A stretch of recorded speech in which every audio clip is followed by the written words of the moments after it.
or tablet. Another thrilling, chilling, and sometimes spilling edition of the Basilio Show is on the way next. Tips are always appreciated here at TonyBasilio.com.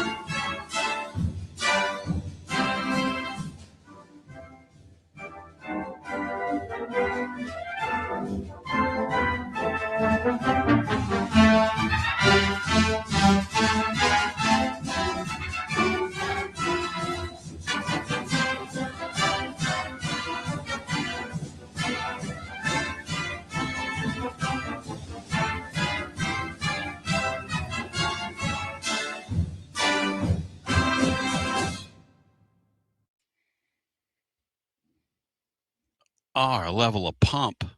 Your Basilio show is about to begin here momentarily. The level of pump in this room is outstanding. It is outstanding, ladies and gentlemen. And I say outstanding.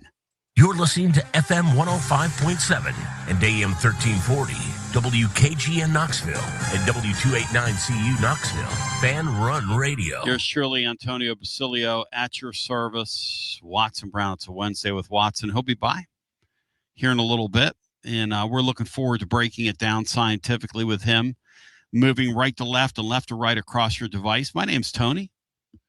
Laura's in here with me. We've got Brian Hartman as well. Cinco's going to stop by. It is mucho fun. Watson Brown here in a little bit. And we got a lot to discuss today on the show that gives you more. I thought we had a real interesting discussion yesterday about overrated, underrated coaches in the league. And I want to expound upon that. Also, I want to get Watson's thoughts on how college football seems to be going away from these fast break offenses. I will tell you this. If you feel a little sick of this at this time of the year, everybody's a little sick of this. I was talking to somebody yesterday from that was observing practice, and Tennessee had a pretty big brouhaha yesterday at practice, pretty big fight on the practice field, and I like stuff like that. I like a team that mixes it up. I find that to be, and Tennessee had a pretty good fight yesterday on the practice field. Of course, you're not going to hear that, but I love stuff like that. Sean Sinclair back in the day, right? Some pretty good fights. Things get out of hand, especially this time of the year when these guys are sick of hitting each other. I mean, it's time to play somebody. Yeah, I think so. Nothing really jumps out to me.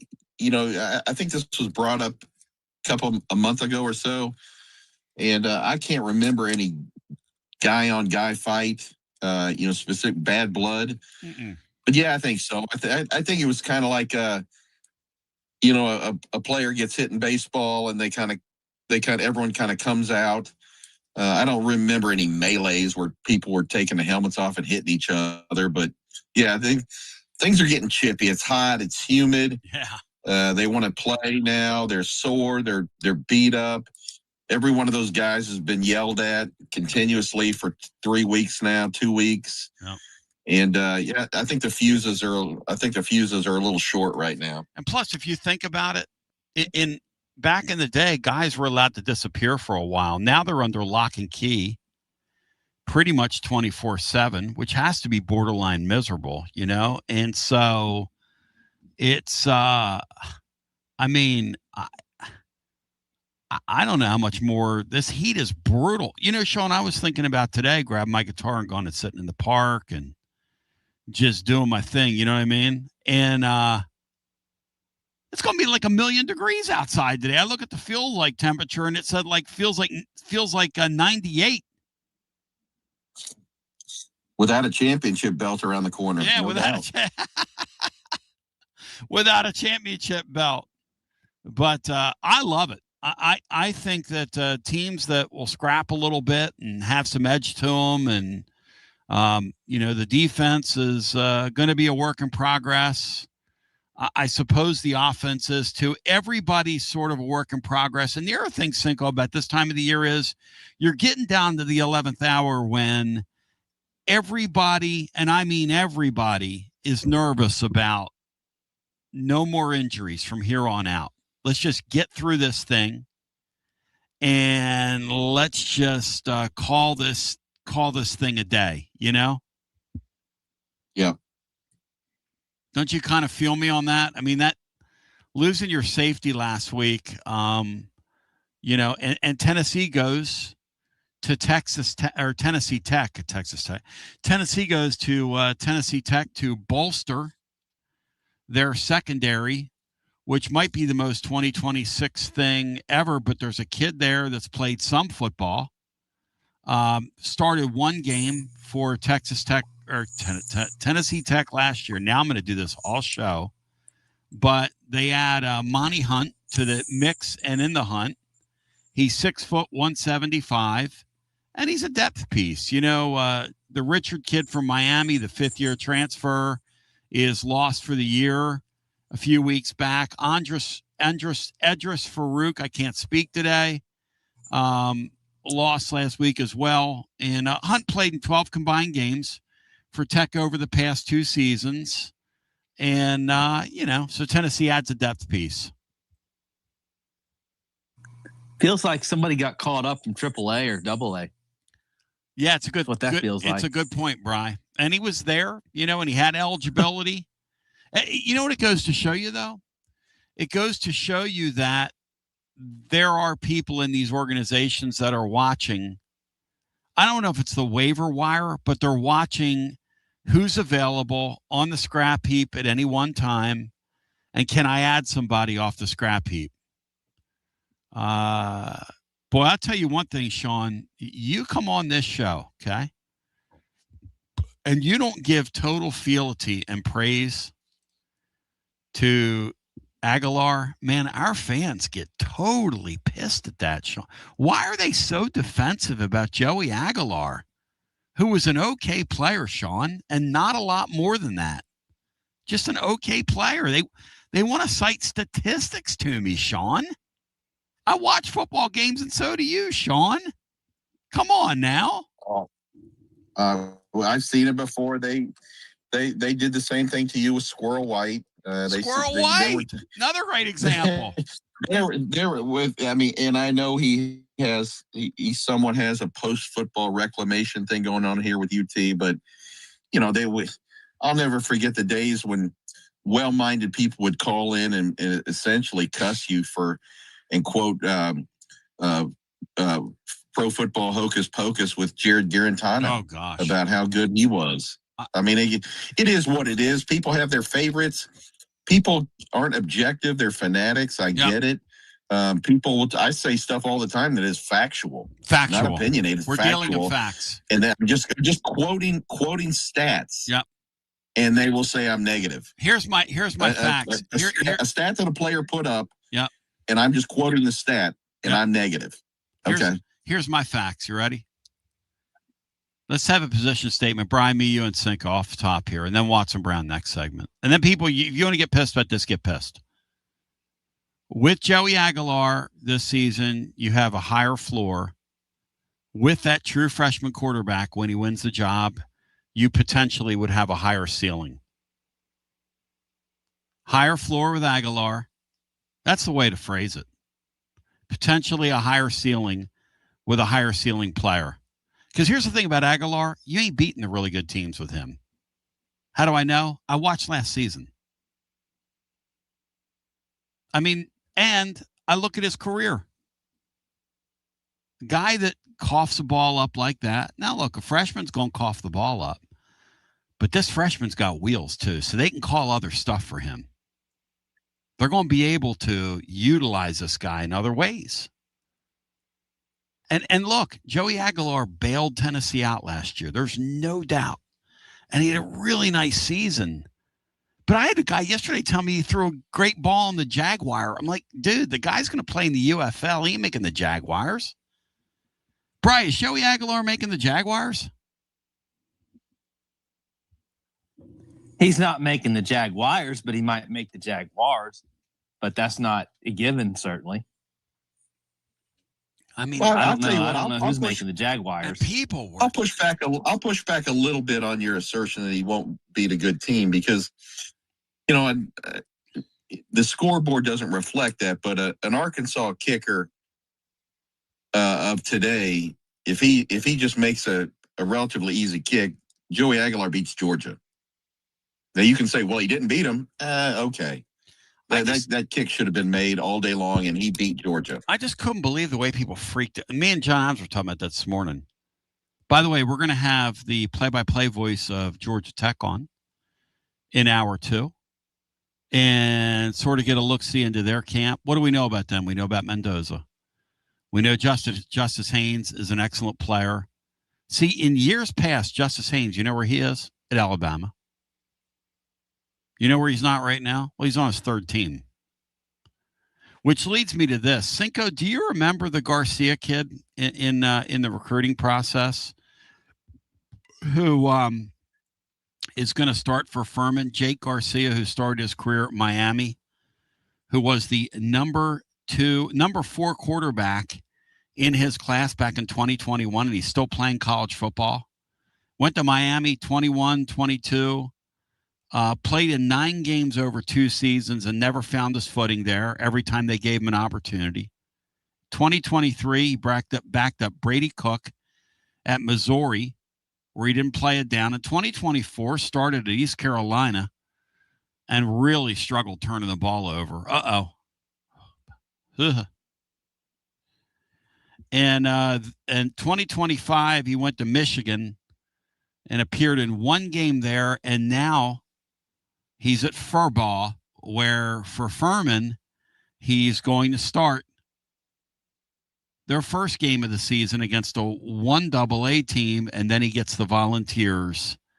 And I'm pretty sure Jim Knowles' defense is going to start on the plus side with some turnovers in that game based on that kid's history. Pretty sure that's going to happen. Well, it just goes to show you that stars matter, but they don't matter. They can be predictive, but they aren't a total law of nature. Four. I mean, take a look at who's the kid that was at Oklahoma when we played out there? He's a freshman. Then he went to Auburn.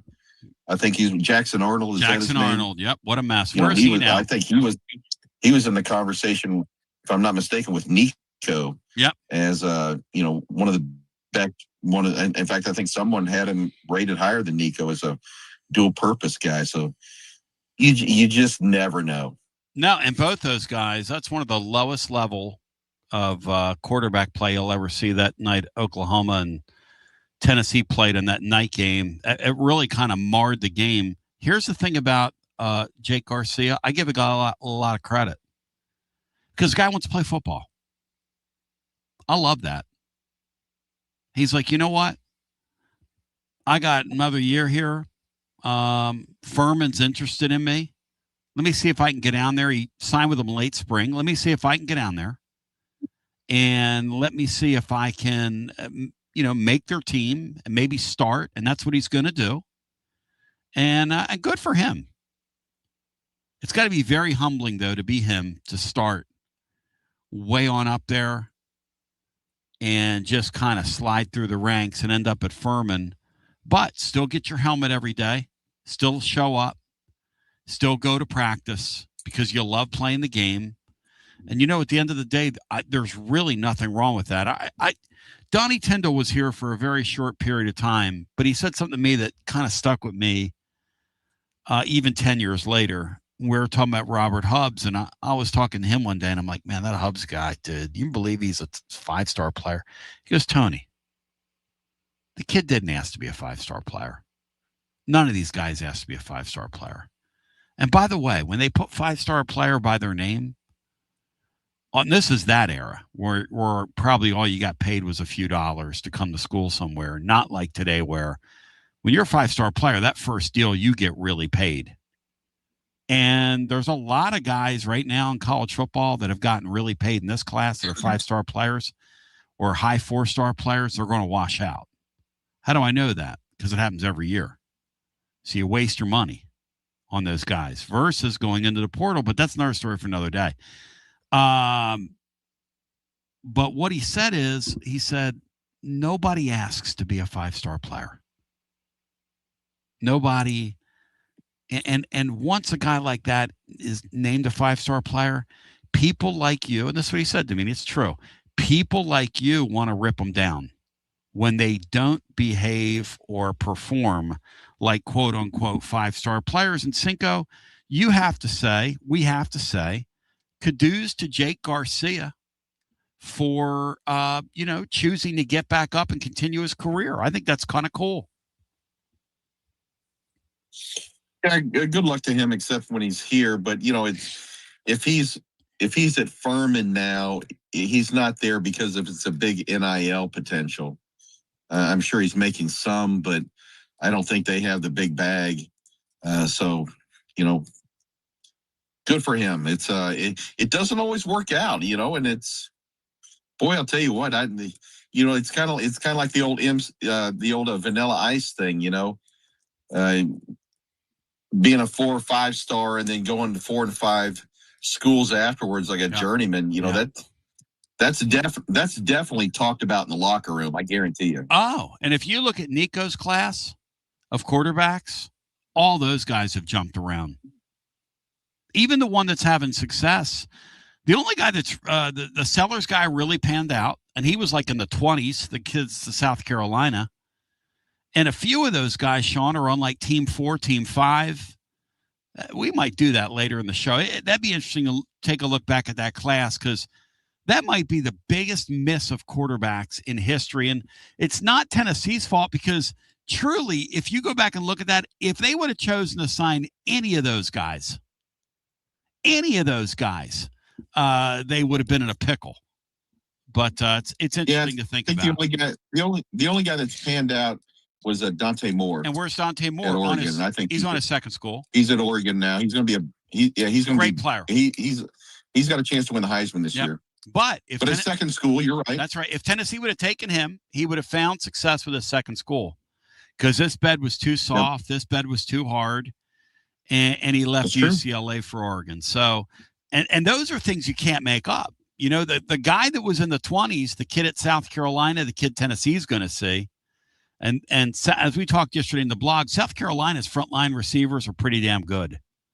That's going to be a difficult game if they're healthy. And it all depends on our health, I guess, as well. Wonder how Tennessee will be playing defensively at that point. 865-200-5402. When we continue, it'll be a Wednesday with Watson Brown. Several things I want to talk with Watson about, including these injuries. What is the future of contact in these camps and the nightmare of getting guys hurt? Texas had a kid, an offensive lineman, who the belief was may have been lost for the year initially, and now it's a bone bruise. Look, a bone bruise in your knee, talking to some medical people, it's a coin flip if he's ready for the Tennessee game at this point. Not that I'm trying to start anything here. Depending on the severity of what he has going on, that would be a huge development. If that guy's not ready to go for the Tennessee game, a huge development for the Vols. And how about this? They also have to open the season with Ohio State, which, let's just face the facts here.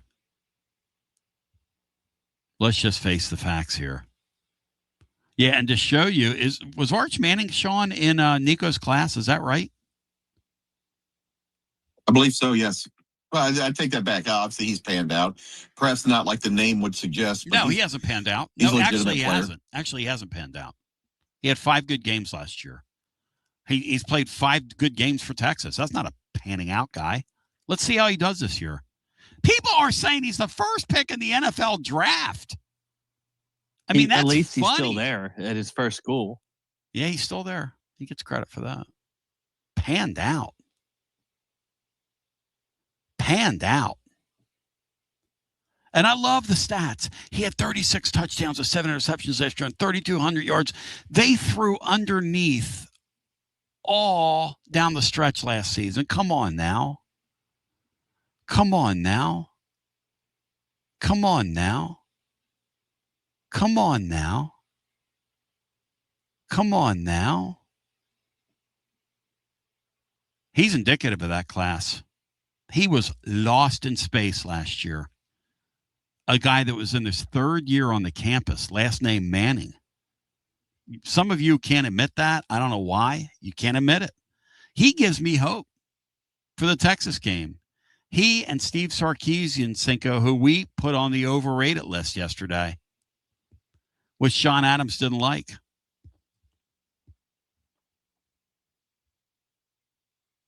I find him overrated, Cinco, the head coach at Texas. Well, I think if you have, I don't know how they're rated, but if he's overrated, then I would suggest that Josh Heupel's overrated. Yeah, and this one one again, I don't know this rating list. Yeah, that says if somebody's rated, but I'm going to have to. I'm going to have to say that Sarkisian's outperformed Josh Heupel. But he gets better players every year. Well, he's recruiting he's recruiting the players.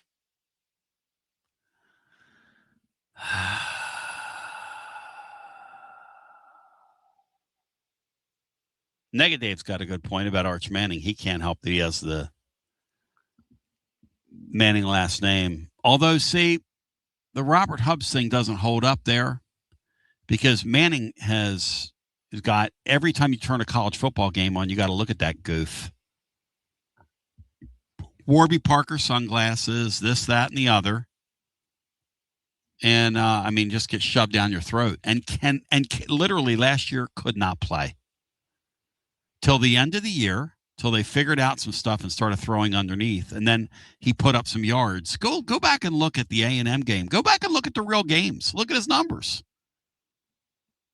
I'm not making this up. And by the way, Sarkisian only has 3 more wins during his time than Heupel does here. They were spitting that back to me, Sean. I'm telling you, the guy's overrated.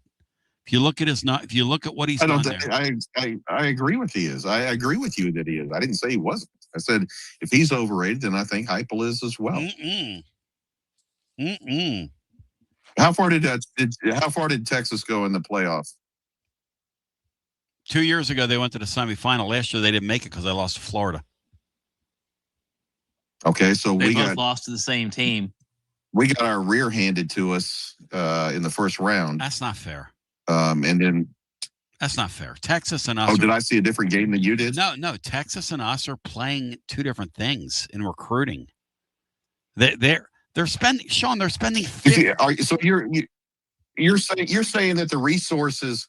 You say that there's an imbalance in resources, in brand, in talent pool, etc. That if Heupel had similar resources, Heupel may be better. Is that your case? If that's your case, then I'll agree with you. I was just simply going by performance on the field. So if that's how you're presenting your case, what's his name? Texas coach is overrated more than thing. Then okay, I'll get that. He appears to have more resources than Heupel does. 8-6. But it goes back to Dale Brown. Everyone said Dale Brown got all the good players at LSU with Shaq and everything. Well, he recruited them. Yeah, but they were at a spot where they let him run wild, though. Whereas a lot of administrations handcuff people, like we handcuffed Bruce Pearl here. The minute Bruce Pearl got out of line, we handcuffed him. More on the other side. Watson Brown joins. Does the trend, I want Watson's thoughts on, does the trend of teams slowing it down, does that filter to Knoxville this year? Will the Vols slow it down? I want to unpack that with him, and then we'll talk about some other things as we continue. On the other side, 865-200-5402. I just want to encourage you, though, if you're at a barbecue or you're having a gathering with your friends, do not say anything but that the Aguilar guy is an All-American. Just don't do that, okay, after this. Life never stops moving. And between the 30-minute commutes, daycare pickups, weekly soccer practice, Tuesday night yoga, X number of coffee runs, and that weekend trip to Grandma's, you're racking up the miles. What you need is a tire that can keep up. A tire designed for doers. A tire that's going to last. Like the exceptionally long-lasting Michelin Defender tire. With an 80,000-mile warranty and the safety and comfort you expect, you can forget all about the miles ahead and focus on getting to your destination or conquering your to-do list. Fleet Tire, I-275 exit 1B at East Woodland Avenue in Knoxville. That's Fleet Tire, I-275 exit 1B at East Woodland Avenue in Knoxville. Fleet Tire. Vols fans, this is linebacker Jaden Perlotti. When my family and friends need Tennessee gear, I tell them every time, Alumni Hall has it all. With 7 stores in Tennessee, you get the best selection of Vol gear anywhere.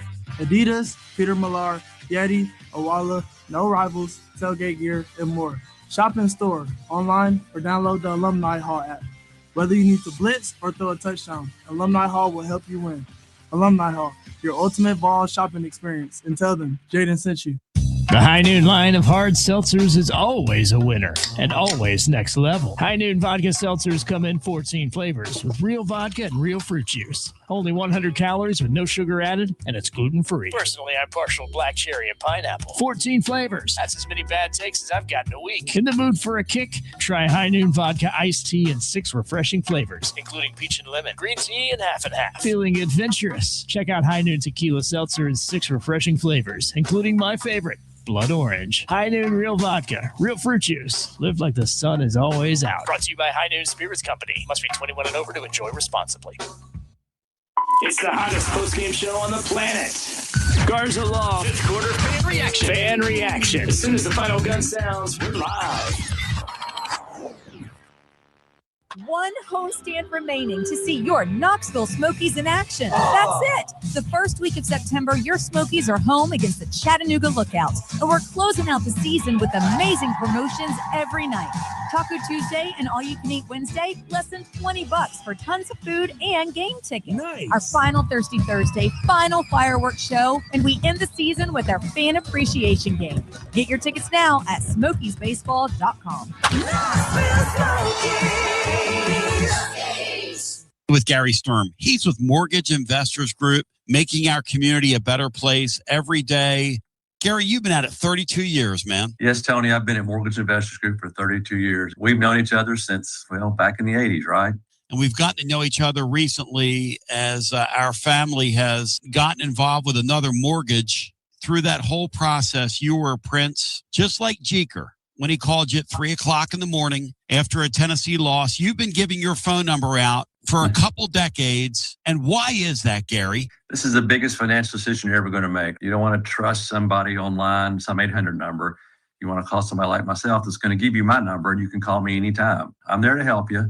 I'm there to help you and your family, and I appreciate that. I appreciate your trust in me. You can call me anytime. You can be like Jeker and call me at 2 in the morning and complain about the Vols just like he did. I'd rather you call me about a mortgage, but that's okay. If you want to cry about the Vols, we can do that too. I'm a Vol at heart. You know that. And if you want to come in and meet with me face-to-face, I'm here. If you want to do it online, I'm here. That's fine. If you're curious if you can qualify to buy a house, people know the housing market's tough. That's what I'm here for. There's no obligation. You can call me anytime. I get you pre-qualified.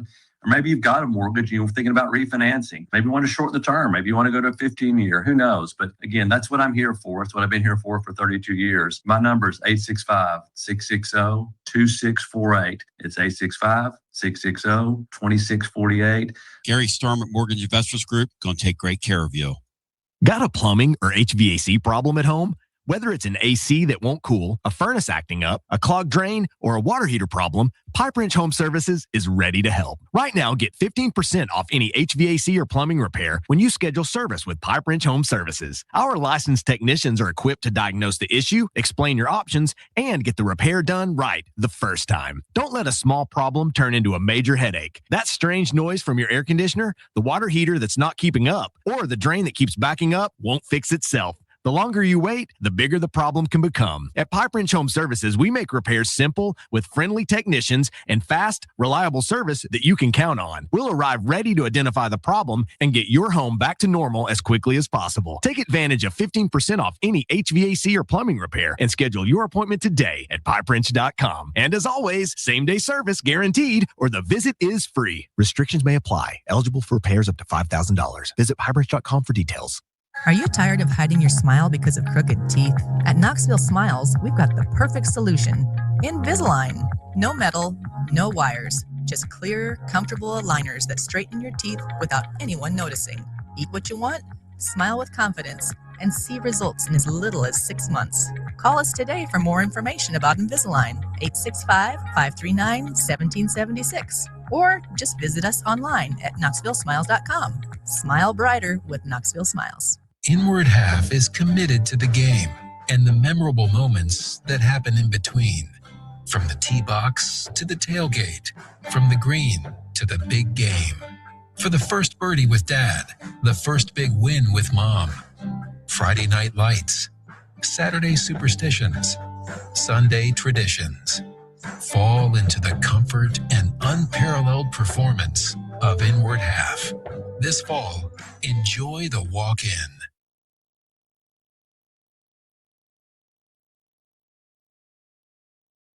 TB back with you. 865-200-5402. Fired up, focused, and prepared, and I am getting fired up. It's that time of the year, Coach Watson Brown. Yesterday, Tennessee had a big scuffle at practice. You like that, huh? I like that, man. You got to have a little life, right? Every once in a while, don't we? That's just part of it, Tony. I mean, now you stop it, and then you want to get the two that did it and take them out and make them understand you're probably out of the game and all that. But at the same time, it's just part of it. They get tired, they get sore, they get irritable. So do the coaches, and that's all part of it. And this freaking heat, man, it's as hot as it's been in a long, long time in these parts. Yeah, there's high schools not even getting to practice because of the heat. So, and that's scary that you got to go play games and not practice. I mean, it's happening in Florida where my son is a bunch right now. Which makes total sense, doesn't it?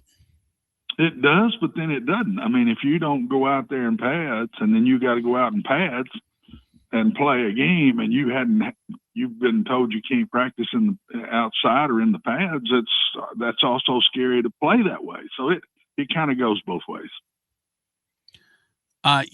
Here's the thing, and the great Watson Brown joins. We break it down scientifically. Last week, Tennessee lost a huge player in their secondary to injury. Yesterday, Texas had a kid, or over the weekend, Texas had a kid, one of their key offensive linemen they thought was going to be lost, but it's going to be a bone bruise in his knee. But even at that, those take a while. Certainly better than what they thought it was, which was an ACL. They kind of dodged a bullet there. How much are these coaches, Watson, right now holding their breath at this time of the year? Or do you just have to do what you're going to do and you cannot worry about injury? To me, it was the number one decision that I thought I had to make in every summer camp. Because you don't want to get them so tired that injury can come easier.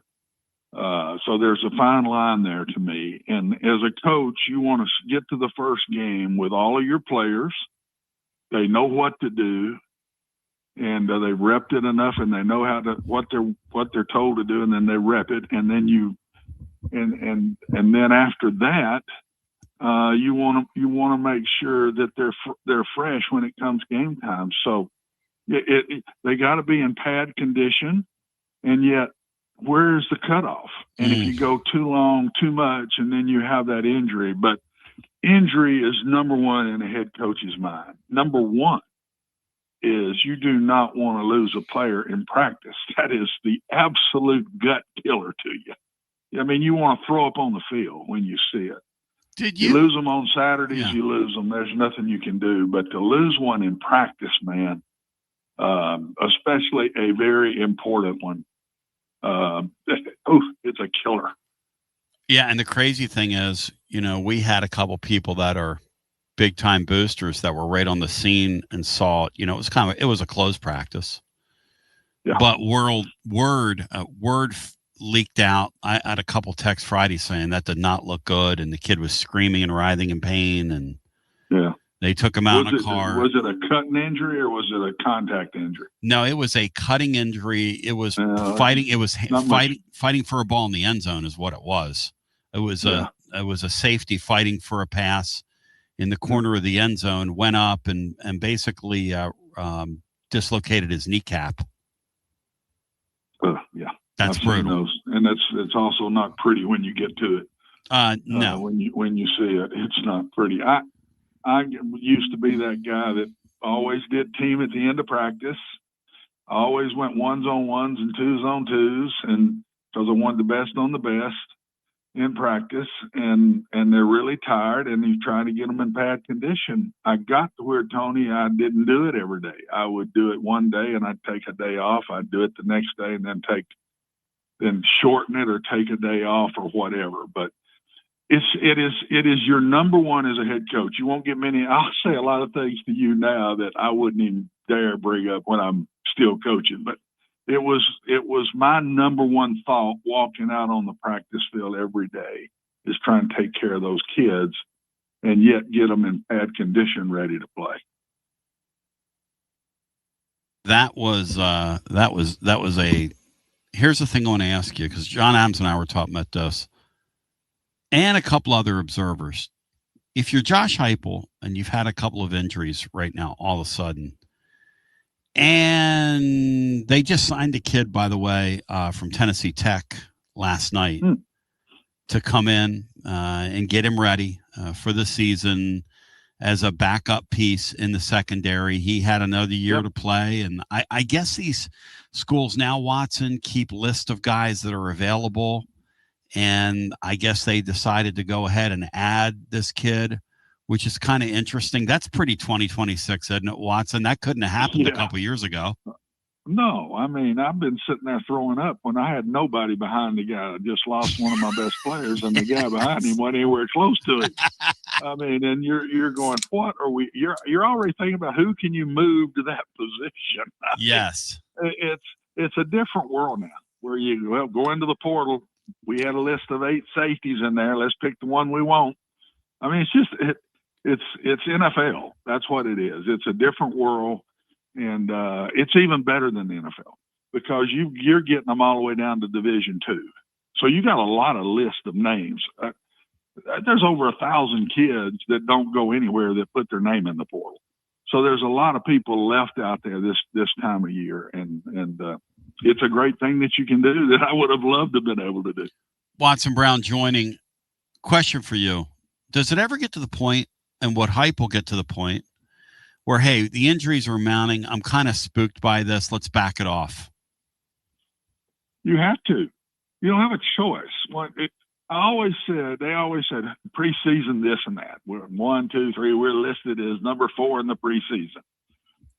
It really don't mean a hill of beans because the luck of injury is so prevalent in college football and NFL. It is so important. And I always said, we've got to have luck to win a championship. And the luck to me wasn't the way the ball bounced. The luck was I'm playing with the same 22 I was playing with at the start of the year. And that's the luck. And when I've had good teams, I had that luck. I've never been at places where I was just killer deep, Tony. And so we had to work at that. And yet you can't not have contact enough to where they're not, I call it pad condition. And that's part of conditioning, but it's also a physicalness that you have to learn Get popped, get up, go again. Get popped, you pop the next time, get up and go again. And you can't just do that on Saturday. You've got to do that in your spring some and your preseason some to get ready to be ready for that Saturday, that you got to do it a lot of plays. And I think that's one of the reasons you're seeing people have asked me a long time, and you brought this up this morning, but the NFL does not go fast. And whereas college football goes fast, why? I said the NFL plays a lot of games and they don't have the depth. They've got 50 something kids. And so they try to shorten the games to where they don't have to play all those plays, because their kids wouldn't make it 17, 18, whatever it is that you've got to play. And so all of this kind of goes together to me. And that's where the good coaches are smart. Yeah, they figure out ways in the preseason to practice, then back off just a little, then practice hard again. But you also got to be so lucky, man. You're just lucky. I mean, I promise you, the kid for Tennessee came down wrong after he went up for the ball and came down on his foot wrong and got a knee or whatever it was, knee or ankle, whatever it was. I hadn't seen it. But, and that's just flat luck of the draw, man. That's luck of the draw. Yeah, that could have happened in a one-on-one period in shorts. Well, it's that you're throwing a fade route and both of them are going up for the ball. So, I mean, there's sometimes you just got to be lucky. No question. And the other thing about injuries, too, being around this enough, 30 plus years, man, it seems to, when it starts happening to you, it seems to really happen to you. Yes, it does. And it seems to hit the same positions.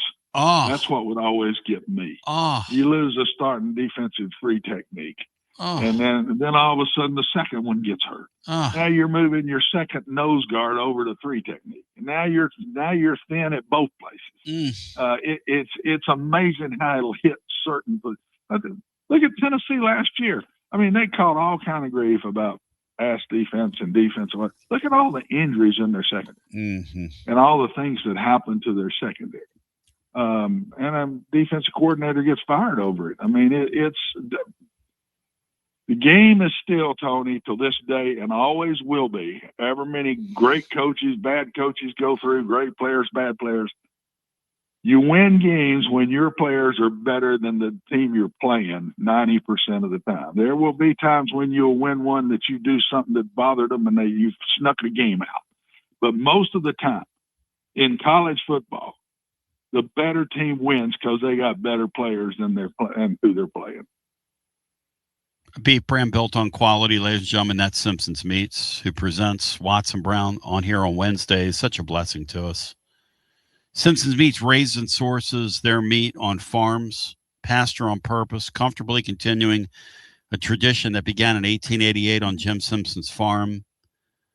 They've got steaks, they've got burgers, they've got sausage, roast, and chicken. Watson's had it all.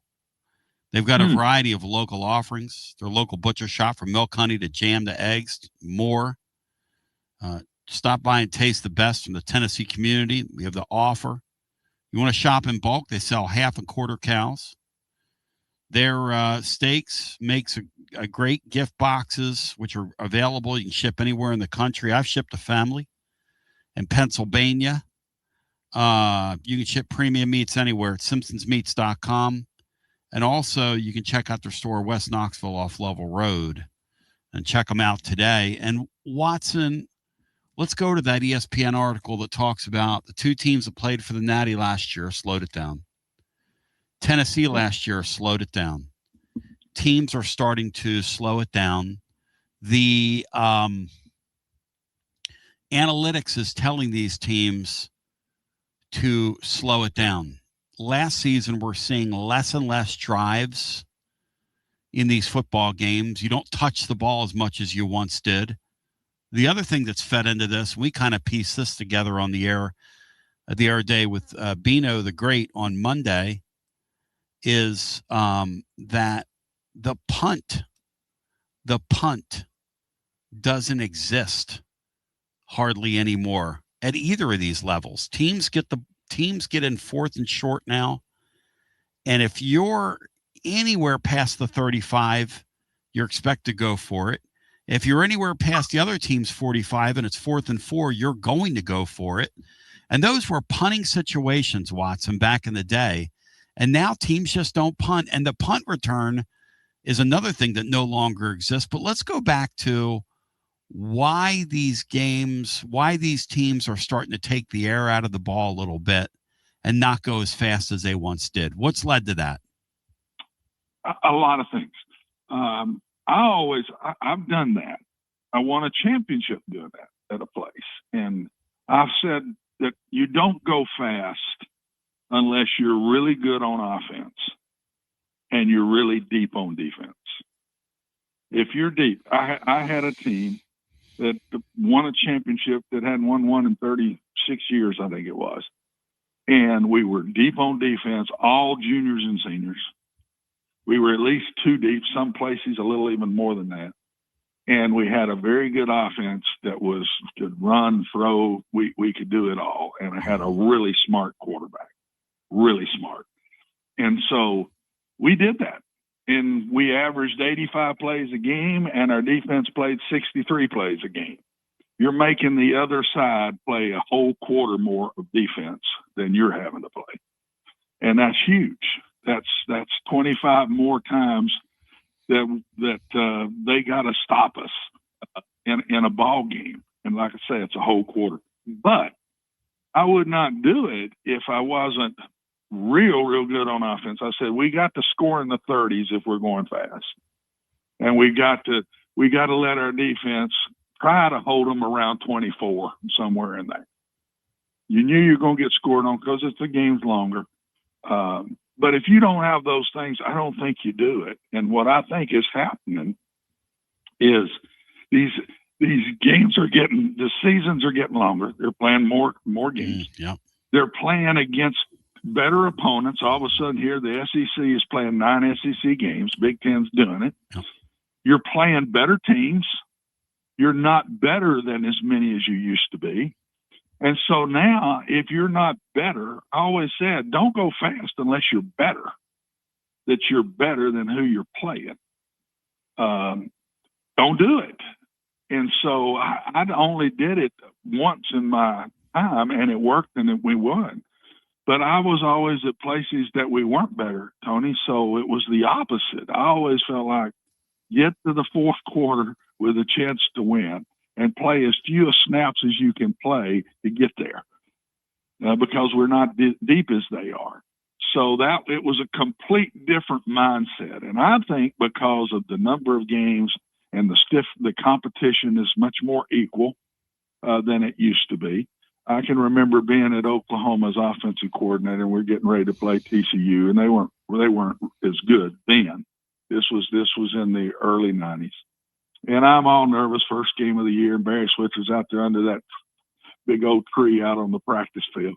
His son was a walk-on quarterback, so he was out watching practice, and I'm leaving on a Thursday. And I'm nervous as I can be. And he walks over to me, and he says, "You seem to be nervous." I said, "Coach, I'm scared to death.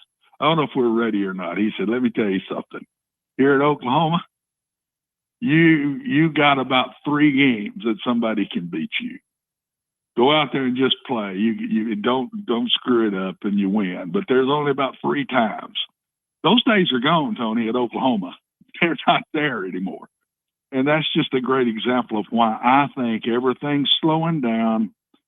You're going for it more. You're trying to keep the ball. Yes. The scores aren't going to get real high. Yes. By the way that you're playing. Right. And you're going to win a lot more close games than you did in the past. And so all of that put together is telling everybody that we're slowing down and we're going to go for it more to try to get our points when we can. And I'll give you another great story. We're at UAB. We lost our quarterback the week before at TCU. Really good player. Was with the Broncos for a couple, 3 years. We lost him. We got to go to Georgia, to Athens the next week. We had our backup quarterback. And so we decide we ran a little option. So we go to some triple option stuff and say, we got to shorten this game the best we can. Well, we get in the second quarter. We had a 17-18 play drive that ate up 11 minutes and scored on the drive. We get to the fourth quarter and we're on their 18-yard line down 7. So, I mean, you can do those kind of things, and you just got to – that's what I think you're seeing everybody now starting to do more and more and more. You know what's interesting? When Josh Heupel first got here and when those offenses first made their way into college football, what we heard was those are the offenses that you run, which allows you to play with teams that have better material than you do. You're going to force them into uncomfortable situations, and maybe you get them to play faster than they want to. Yeah. Do you think also the schematic changes that a lot of these defensive coordinators have done in terms of the taking the safeties and moving them back, and even with the hash marks in the game and the way it works and the way that college plays are set up, but last year we saw Josh Heupel sort of adjust and not go as wide as they once did. This is kind of a gradual. I don't know what I'm trying to say. It's like they say the more things change, the more they stay the same, or all things are cyclical. Is the cycle, Watson, because of what's going on in the game, is it coming back now? Is that what you're saying? Yes. There is no offense in this world that a defense can't catch up with. That's why you can't rest on your laurels, man. You sit back and pat your chest, say, we got all the answers. You're fixing to get clocked. Somebody's fixing to catch you, and it's not going to be pretty. You've got to stay up with the times, and defenses catch up with everything. One reason defenses catch up with everything is they see it more. When the wishbone first came out, there were very few running it, and nobody knew anything about it, and you're not getting to practice it. Then all of a sudden, half the country's running the wishbone. It faded. Defenses caught up with it. Same thing with fast. Oregon really was the first one that I remember just absolutely. Rich Rodriguez was the first to really start doing it, and I think he was at Tulane at the point as offensive coordinator. He's kind of started it. Oregon made a living with it, but it was not many were doing it. Not many were doing it, and we played Oregon right in the middle of their heyday. When I was at Tennessee Tech, we went and played in Eugene, and it was Marcus Mariota's first start at Oregon. And so I learned a lot. I had a secondary coach there at Oregon that was with me at UAB for 10 years. And so I got in, I learned how they practiced it. I did everything. And then we came back and did it ourselves. But you learn, and defenses catch up, and you got to just keep staying ahead of the defenses. And you can't stay ahead of the defenses if you don't stay up on the game and not sit there and pat your chest, Tony, and rest on your laurels, man, because it'll hit you right between the eyes. I'll tell you, it's an interesting thing to look at. I wonder, because Tennessee's got Sean Sinclair, they've got a lot of interesting pieces today. And Faison Brandon today, Cinco, ripped off a long touchdown run in practice. It's being reported.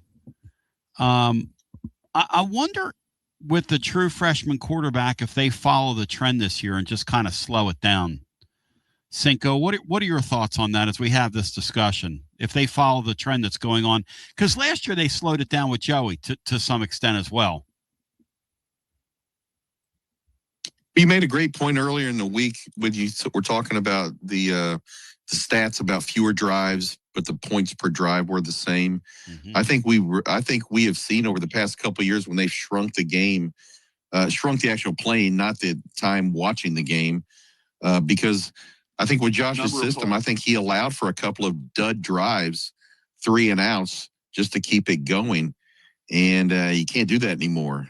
So maybe the case. I think you probably will see more of what they had to do with Nico, and not so much Joey. Where if you remember, Nico was having to look over to the sideline to get all the checks. He didn't seem to be comfortable with just reading the defense and going with the 2 options he had.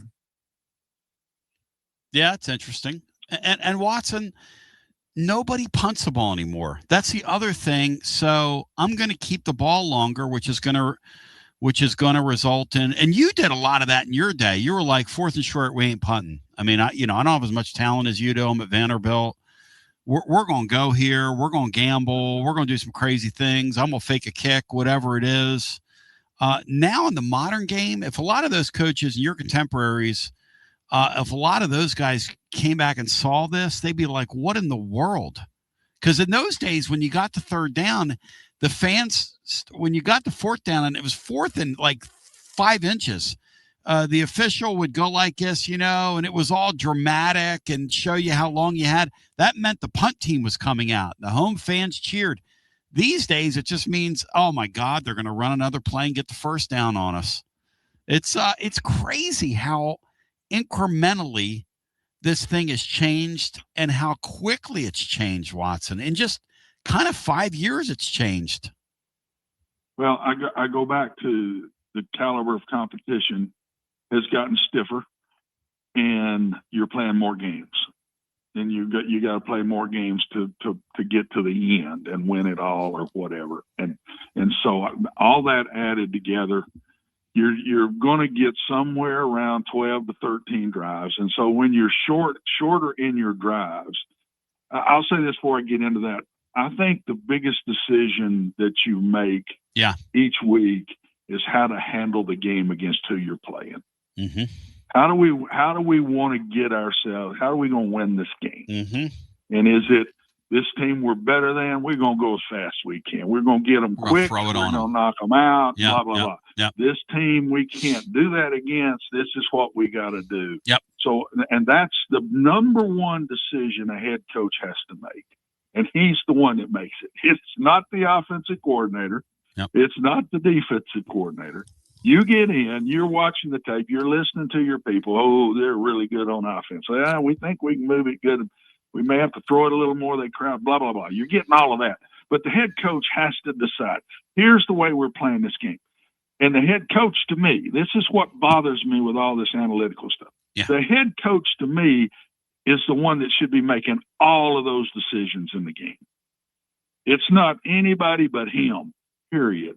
I think all this analytical stuff is good, but to me, when I was coaching during some of this, I always looked at that during the week. Okay, this team on 3rd and short, they're really good from tackle to tackle. Can we make 3rd and 3? How are we going to make 3rd and 3 against this team? If we can't, we better punt the ball. If we think we got good stuff to do it, let's go. But the head coach has got to make, and he's got to make them during the game. Timeouts come into play. I mean, I always said to my guys, we'll use the timeouts loosely in the first half. I call every timeout in the second half. I even got toward the end of my 32 years as head coach, Tony. I said, I'm calling every timeout. Ain't nobody calling a timeout but me. Now, I'm on a headset with the coordinator, and you're listening to everything. And he says, oh, God, we got 10 out there. Okay, I'll raise up and call timeout. Or I'll yell timeout through the thing, and the defense coordinator steps out right next to an official there and calls it or whatever. But the head coach, to me, better be the one making all of those decisions. And that's why I always thought that's one advantage to a head coach calling offensive plays. Though defense doesn't have much to do with all of that stuff. Right. But special teams and offense has all to do with how you're going to run with all that stuff and how you're going to try to eat the clock and when you use your timeouts, and are you going for it on 4th down. You need to know on 1st down if you're going to go for it on 4th and 3 or less. Yes. You need to know that Yes. because every play is different then. You can afford to go for a deep one once. Or maybe you just want to make sure your 3rd down call is so different, Tony. It's right. so different if you know you're going for it on 4th and 3 or less. So you can run. You can run a screen. You can dump it off to a guy and see if he can dodge one and make it. If he don't, you still got another down to go. So there is so much to that during the week, and it's not talked about enough. I think all this say, well, the analytics say go for it. That's a bunch of crap. The analytics don't know who's on that other side of that ball. They do not know what's on the other side over there. And so I always said analytics can talk to me during the week, but I'm making that decision on Saturday. And I think a lot of these coaches now, honestly, and I don't say this very often, but I think a lot of coaches use that as an excuse. They go for it. They don't make, well, the analytics said go for it. No, you decide if you're going for it or not. If you don't, live with it. Because you're not going to make every one of them. So it has become the most important thing before you even decide what passes you're going to run or what runs you're going to run or what formations you're going to use. How are we going to play this game this week? How are we going to play it? And it starts from the opening kickoff, man. And you stick with it. Now, if you get down bad, all of a sudden it might have to change. But or if you get up, you might even try to slow it down even more. But you go in with a plan, and that is the first plan you make before you put your offense and defensive game plans together. Watson, I love you when you get fired up, focused, and prepared like you just did, because that is so right. You can take these analytics and use them as a guide. Don't use them as a crutch when it doesn't go your way. Because here's what guys want. Everybody wants to do this. When you make the call to go for it and you get it, it's a brilliant call. Yeah. When you make the call, guts. he got guts. He's a smart guy. Yeah. When you go for it and don't get it, the chart told me to do that. It's like, well, wait a second. Drives me crazy. Yeah. Drives me crazy. We can't have this thing both ways. But the other thing is, people understand this. This does not mean that Tennessee's still not going to go fast offensively. No, and it doesn't mean they're still not going to play pedal to the metal. But in certain spots, in certain situations, they're going to choose to dial it back, like Watson's saying, because the opponent across from me in 2021, 2022, they just went for it. They just gunned it on everybody, basically. And they were real good. And they were great at it. They were better than everybody. Yeah. That's the other point. They were better than who was across from them by gunning it and going fast. But there's no sense in spinning yourself into the ground in a longer season. And one of our posters just said, the other thing about a longer season is you're going to have more injuries now. And you alluded to that earlier. You're going to grind yourself up. 9 games over 8 SEC football games is significant. And I'll remind people that last year, a really terrible Florida team that had a all-time bad year there kept Texas from the playoffs last season. That's what you're dealing with in this conference, playing that extra game. And you go on the road and play in this league, Tony, in a lot of situations, it's worth 7 to 10 points. There you go. I mean, it is. You can't hear. You can't get your plays called as well. The momentum switch. Mm-hmm. The worst thing that happens to an offensive football team, a defensive football team, is for an offense to be going fast and go out there and get 3 and out. That is an absolute killer. You hadn't even gotten a drink on the bench yet when that happens. And so you just can't let that happen. And when you score in a play, that's good. You got 7. But what are you doing to your defense when you do that? They're tired. They just got off the field, and they hadn't even had time to talk about what went down. Now you're sitting over there watching the whole series on defense, and you get all of this equipment that we couldn't do in the old days. And now you're getting to watch everything they do to you and exactly how they blocked it and blah, blah, blah, blah, blah. And, man, if you have to run back out there again immediately, you talking about that is a killer to your defense. And I've always said defenses get tired a lot quicker than offenses do. People say, why? I said, I can't answer that. I think it's because you got to take on a blocker, you got to get off of that block, you got to chase the ball and tackle the guy. And so it's just there's more to do on the defensive side than the offensive side. But defenses, when they get tired, they're going to play about half as good as they can be. So that's why you're watching people. They're trying their best to get to the fourth quarter and win in a very close game against a really good opponent. Mm-hmm. And they're also trying not to kill their defense. And they're trying not to have to play a bunch of snaps. It's not time. It's plays. Number of plays is what it's all about. It's not, well, we kept the ball for 30 minutes. It's number of plays. We only had to play 60 plays this week on defense. Isn't that You don't interesting? think about number of plays on offense. You think about number of plays on defense.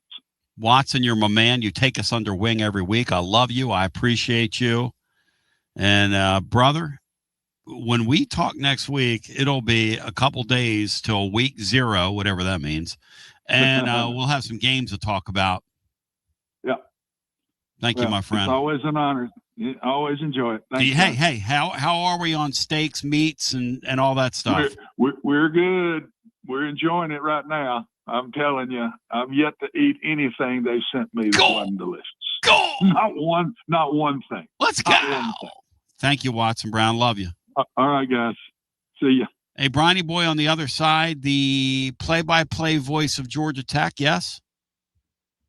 12:30. Bronny Boy, as we get closer to, let me keep it live and legal and local here. Give me 1 second. You're listening to FM 105.7 and AM 1340, WKGN Knoxville, and W289CU Knoxville, Fan Run Radio. Cinco, when you hear that Faison Brandon is ripping off like 60-yard touchdown runs and practices and this, that, and the other, I mean, the guy just is going to give them a dimension they did not have last year. When's the last time we had that dimension in our offense? Because they did not let Nico show that when he was here. Josh Dobbs. When's the last time? Well, has Heupel, I guess Hendon Hooker was a good straight line runner and was able to do it enough. In the Heupel era, and we'll just stay in the 5-year increment here or 6-year increment, have they had a guy this dynamic? This guy has been freaky in camp. I don't think they have. I think they've had, Joe Milton, I think, ran for a couple touchdowns, and I think he might have had a long one at one time. And I think the most dynamic runner, I agree. I agree with Brian. I think Dobbs is the most dynamic runner that I can remember here of late. I think Hendon Hook could run, but I wouldn't call him dynamic. No, he was a good front line runner, straight line runner. I think he was a serviceable runner. Yeah. If that's okay. But sure. No, I think the bigger point you're alluding to is that it's you can no longer ignore Faison Brandon and what he's doing. I mean, in the scrimmage, they've been doing everything they can to keep this competition going. There's been a campaign that how Georgia's doing well. I'm not going to debate that. I hope he is. Sure, because he's one play away from being our starting quarterback. Yeah, he's had a nice camp. And I want him to be great. Mm-hmm. I truly do. Mm-hmm. But you cannot ignore anymore what Brandon's doing. The long connections he's making. Yep. I think they said at least 3 of them in the first scrimmage. Yes. Swain said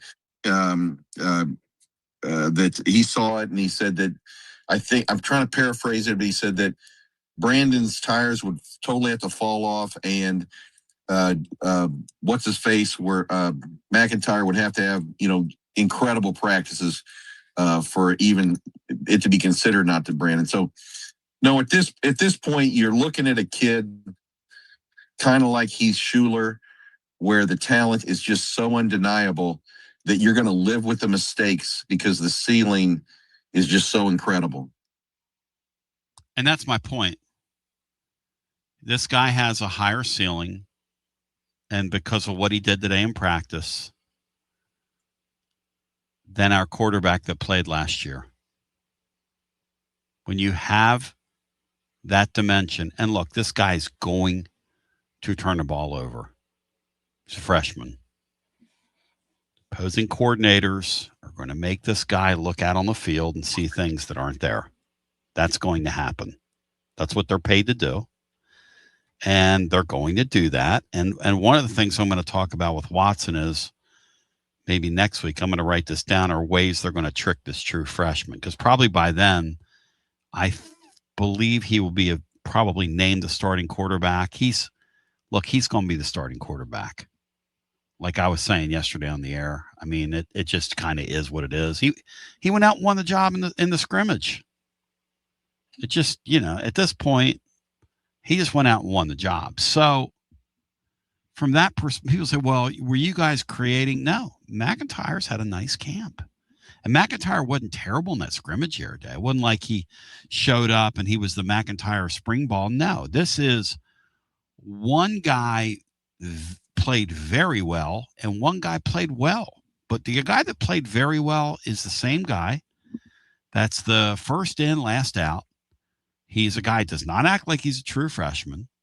He's a guy they're growing to trust more and more. And again, that was my point of contention all summer is, will a head coach who's risk averse, and John Adams is right. The one thing that this coach has to change about himself is he's got to start figuring out a way to get young playmakers on the field. Being married to 3 or even 4 wide receivers in today's game, you're no longer going at a breakneck speed. You can substitute.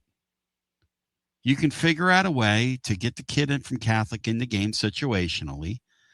If the Keys kid, you can figure out a way. If he doesn't win that 3rd spot, you can figure out a way to get him in the game situationally. That's one thing I'd like to see us grow in this way. Yes, Cinco, what do you think? About? What's your belief on that? Play the young kids a little bit. If you're talking about Faison, absolutely. No, absolutely. I'm talking about getting the young wide receivers, and I don't know if we had a skip or not, but that's I think it was there's a bubble there. I'm sorry. Yeah, one thing we would like to see, or I would like to see, and John Adams was mentioned this yesterday, and he's right. One hole in Josh Heupel's game is play some young guys. Don't be afraid to play these young wide receivers this year. Don't be afraid to use the kid from Catholic. And I say situationally. And don't be afraid to substitute. Don't be afraid to substitute wide receivers during drives. We're no longer trying to drive teams into the ground with our speed. Well, I agree with that. And that plays exactly into what you were talking about is, we were such hurry up, get everybody back on the line of scrimmage that they only played 2 or 3, 3 receivers. Yep. And the guys didn't get developed. I totally agree with that. Rodney Garner's expert at that. LRB did a little bit of that.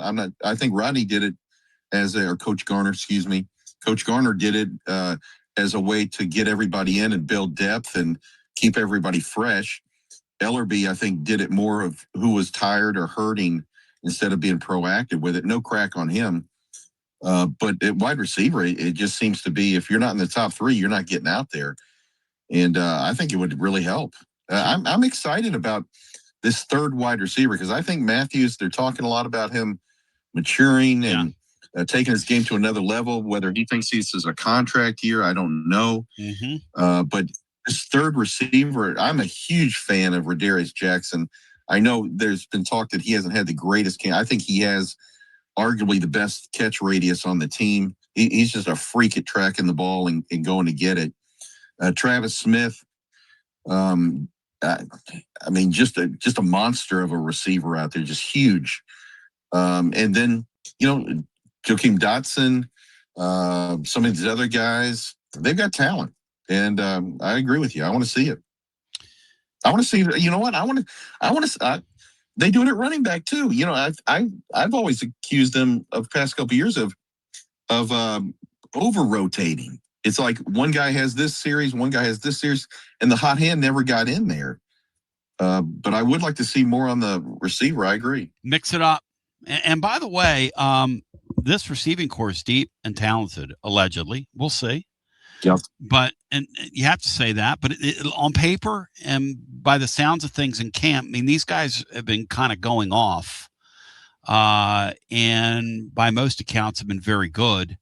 The other thing that you think with a freshman quarterback is tight ends are going to have to come into play here and be key, because when you get into games and it gets real and the freshman quarterback gets confused, which is going to happen, the tight end becomes your best friend, and we'll see how that transpires as well. But the thing I love about this kid that McIntyre just doesn't have, and that the kid last year didn't have, Play breaks down in front of me. I can make plays with my feet. And by the way, that is one thing I love about college football that you don't get at the next level. Play breaks down at the next level. Talk about the NFL game. You're going to get swallowed most times unless you're an exemplary athlete.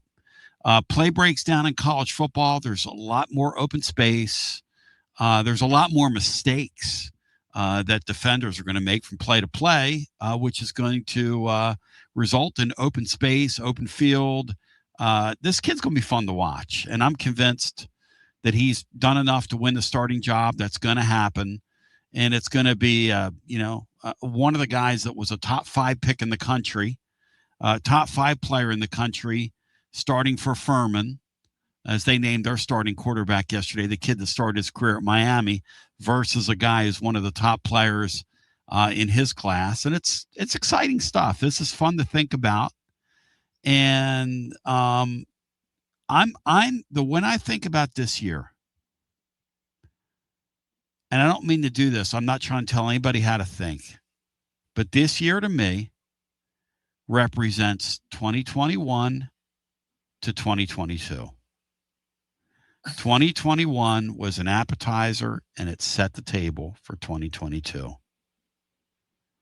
And you get your quarterback identified.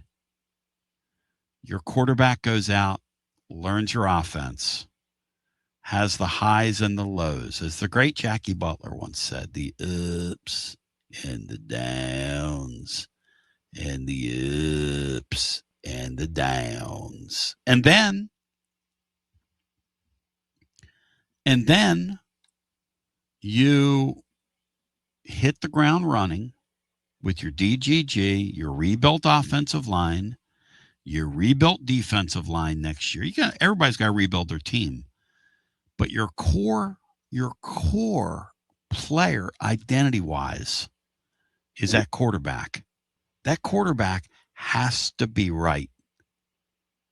Has to be right. And look, in the college game and in the pro game, if you don't have a frontline quarterback, you don't have a chance. If you have a frontline quarterback, you can win it all. It's pretty damn simple. And if you don't have one of those guys, Sean, it's hard to win it. But go ahead. Well, one thing I haven't heard a peep about this year is, Fart in a Skillet went to Nebraska. And we took on this guy that I'd never heard of him, took over the special teams. So I haven't heard a lot about special teams. I assume the Turbyville guy's a weapon. Unless they get cute, he's always going to kick it out of the end zone. Local kid, love that. The Australian punter, Ross, I think he's a legitimate weapon if they don't get cute again. I haven't heard a thing about the kicker from Louisville. I think that's an instant upgrade. But my concern is, you don't return a lot of kicks. But punt return was, for the most part, was a mixed bag. I mean, were we going to catch the ball? Were we going to? I mean, then you had the drops. I mean, Boo Carter was dropping, so they replaced him with Braylon Staley. He drops one on the sidelines. That never seemed like an asset for us. And I know they said the freshman from Catholic may be a punt returner, but boy, if we had someone like D. Williams back, I mean, that would be a legitimate feather in our cap right there. And I think that would be one of the top special teams units in the country. But punt returns don't exist anymore. I mean, we talked about it on Monday's show. That's just not. If you go back and you look at the number of just punt returns from last season, Brian, what was the number in 12 games last year? I think they had 14 punts returned for less than maybe 100 yards total. Yeah, and that's indicative of what's going on. Sorry, I didn't hear you. Sorry about that. So was the contention that this rugby style? Yes, it's cutting down on all this stuff. It's more of a place the ball out there. Okay, fair enough. But your point's well taken, Sean. And Brian, I didn't mean to talk over you. Your point's well taken, which is if you don't, when you think about what Sean's talking about, you better catch punts. You better put somebody back there that can catch the ball, because you still have to catch the ball. All you need is to not have, to give up 20 yards of field position because you can't catch a punt. Yes. That's really what stands out to me with punt returns. That's what I'm looking for. Yeah. Not letting it bounce and letting it roll back to where. Just, hey, Sean, the number of punt returns in college football, we looked at it from 5 years ago just for Tennessee. And 5 years ago, Tennessee returned nearly 4 times as many punts as they returned last season.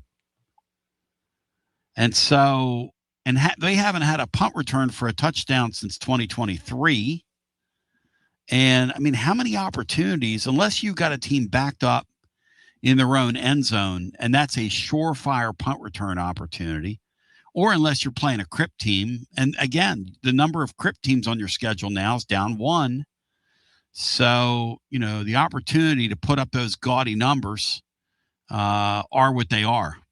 So, well, for fear of that being a bigger moron than I really am, or sounding like a bigger moron than I really am, is it so? This rugby punt often creates a ball that hits the ground first and then rolls. Yes. Is the thought that, and I'm assuming a fair catch is a catch. You don't catch it off the bounce, right? So is the thought that if we dribble it down there and we got guys in your face, you're less likely to take a chance on catching it and being immediately smacked here, there, and everywhere? Is that the deal there? Of course, the gunners get down the field quicker. Yeah, that makes total sense, doesn't it? It's a legit. They used to have this thing. Everyone always said, as it was explained to me a long time ago. Right.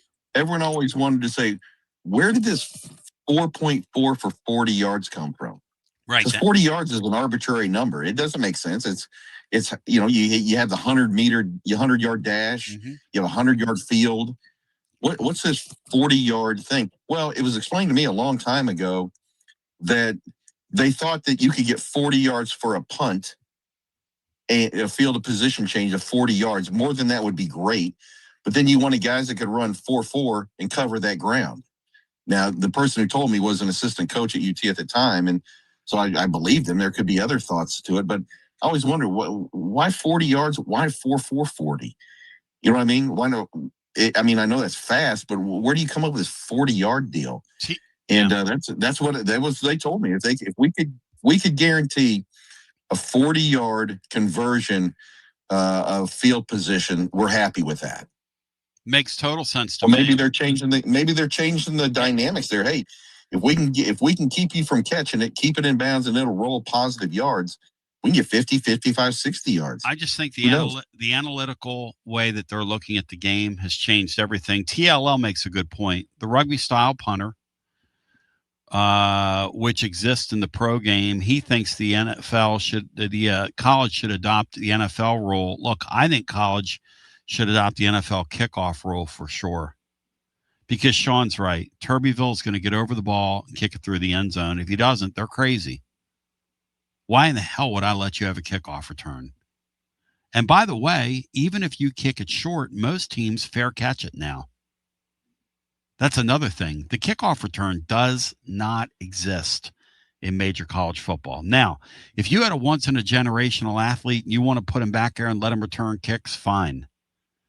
But the thing I don't understand about the college kickoff return is I want to keep my guys safe. And we're going to play 9 games in these power leagues now.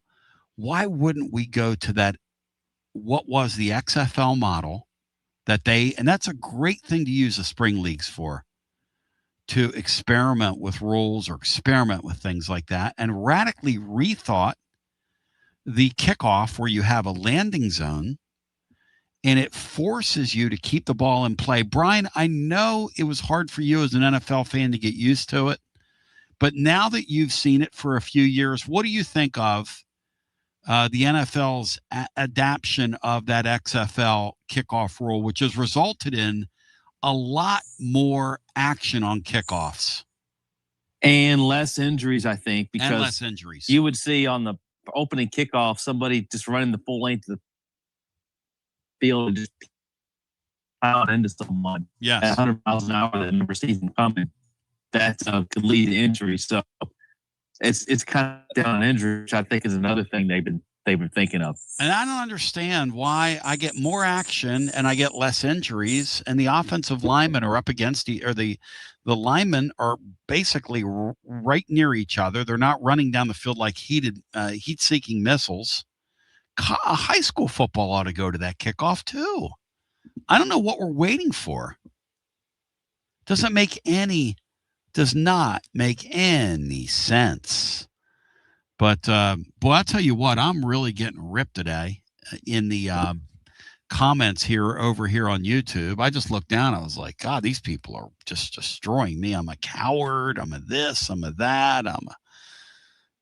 Reminds me of the day Laura was sitting on the couch and she started chuckling. And I said, what are you laughing at? And I'll never forget this. The kids were kind of young. She was on a chat board, which I don't frequent, by the way. And she said, this guy, Tony, over here on this board just called you a spineless bastard. And she was kind of chuckling. And I said, you think that's funny? And she said, how does he know you? Tony B, inviting you to experience the Collins Insurance difference. And what's that? How about multiple top carriers that you can trust? Like Erie, they underwrite our entire Rainier studio and everything around it. Travelers, Hartford, Hanover, Progressive. We do what's right because we care. In today's technology-driven world, maintaining the human touch, Bruce Springsteen, is one of our main focuses. We deliver the best customer service humanly possible. We give you someone that you can actually call or sit in front of. Imagine that. No call centers here. Experience the Collins Insurance difference. Check them out at collinsinsuranceTN.com, and they're Mrs. B approved. Collins Insurance. TB with a few serious questions. You feeling tired? Foggy, you gaining weight, or you just don't feel like yourself anymore? Hormone therapy is finally becoming mainstream, but it's truly something my man, Dr. Tom Rogers, has been doing for over 20 years. Dr. Rogers at Performance Medicine wants you to feel your best, and he treats both males and females. So guys, we can do this as a family. At Performance Medicine, hormone therapy is personalized to you. If you're dealing with hot flashes or mood swings or low energy, decreased libido, fatigue, muscle loss, stubborn weight gain, it might be time to find out what your body really needs. No shame in this game. You can do something about all the above. Performance Medicine offers customized hormone treatment plans based on comprehensive lab testing with options like pellets, creams, patches, oral medications, and injections. The goal is simple. Help you feel like yourself again. Next level. Make your life better. Take it to the higher plane. Visit performancemedicine.net. Schedule your consultation today. You'll feel your best with Performance Medicine. Big news, Basilio family. Get ready because the 2026 Knoxville real estate market is officially shifting into high gear. All signs are pointing toward a record-breaking year, and the energy across East Tennessee is absolutely electric right now. Whether you've been dreaming of finding that next home, looking to capitalize on your current equity, or ready to dive into the investment world, the timing has never been better. Having a game plan is the key to winning in this fast-paced market, and I'm ready to help. Give me a call, Jennifer Morris, at 865-694-5904, or reach out at nextmovesmokymountains.com. That's nextmovesmokymountains.com, and go Vols. Basilio here with the great Chad Stockton of FC Alliance. And Chad, I can hear it in the background, brother. It's World Cup season, and you guys are in the middle of it. Talk to me. We are excited. Our U9 through U12 trials just kicked off today for our locations in Knoxville and in Johnson City. So we're ready to offer any player top-level competition, top-level training anywhere they want to be in Northeast Tennessee. In our programs, we offer competitive play for anywhere from 9-year-olds to 19-year-olds. We've got two locations. Our location in Knoxville is kind of our home base, and our location up in Johnson City in the Tri-Cities area is our FC Alliance North. Both locations are growing tremendously, and we're excited about what the future holds here at both locations. growing the beautiful game in the season of the World Cup. Chad Stockton, how can folks get more information? Go to our website, FC Alliance or FCAllianceNorth.org. And both locations, we're happy to serve the beginning player or the more experienced player, because what we will promise is the top-level training and top-level leagues that we can play in for all of our players. Growing the beautiful game in Knoxville and now also in the Tri-Cities. FC Alliance. Thank you, Chad Stockton. Thanks, buddy. Okay, so we really need uniforms and equipment for this season. Can I trust you with that? Cool, I'll just order them online. What? Yeah, I'm going to hop online and I'm going to get them ordered. Hold up, that's not a good idea. We shouldn't just spend money on some random online retailer, okay? I mean, it seems pretty convenient. Trust me, it's a terrible idea. Let me simplify this for you. SM Athletics. Okay, how do you pronounce it? SM Athletics? They're the go-to for uniforms and equipment, whether it's for universities, high schools, youth leagues, you name it. So why wouldn't you rather go with professionals who can guide us through the process, design the perfect uniforms, and deliver the best equipment? Yeah, I guess that makes sense. What's the name again? SM Athletics. Right. It's definitely smarter to go with a company that emphasizes customer service, fair pricing, and, of course, excellent products. Exactly. So, yeah, I guess it's settled then. For uniforms and equipment for all sports, it's SM Athletics.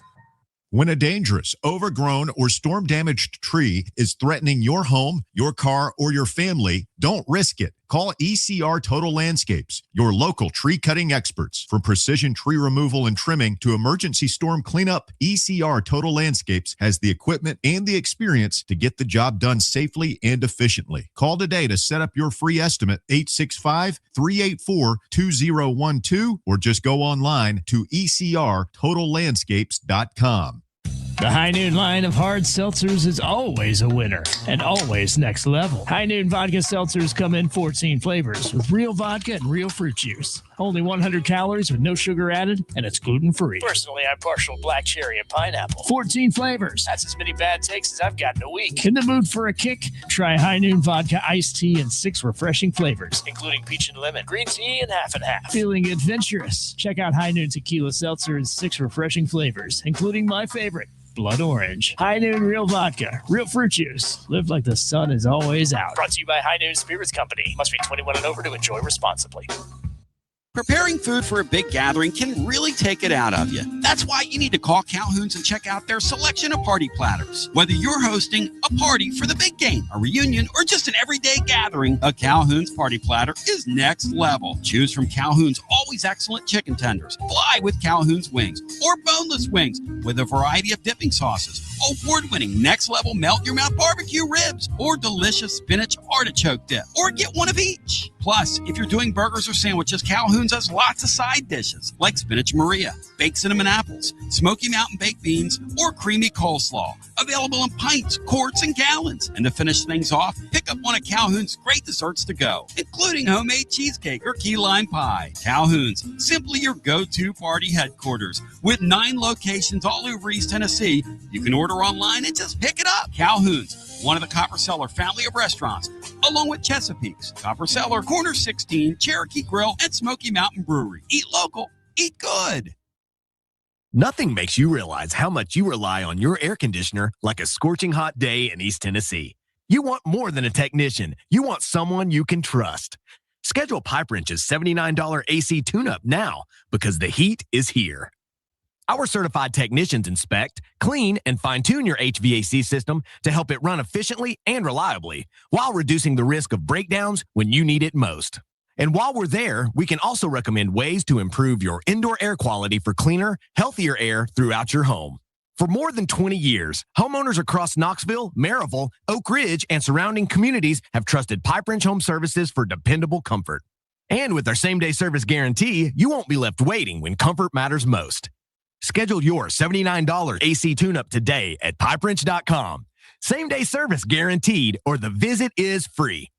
Offer valid on standard systems only. Visit PipeWrench.com for details.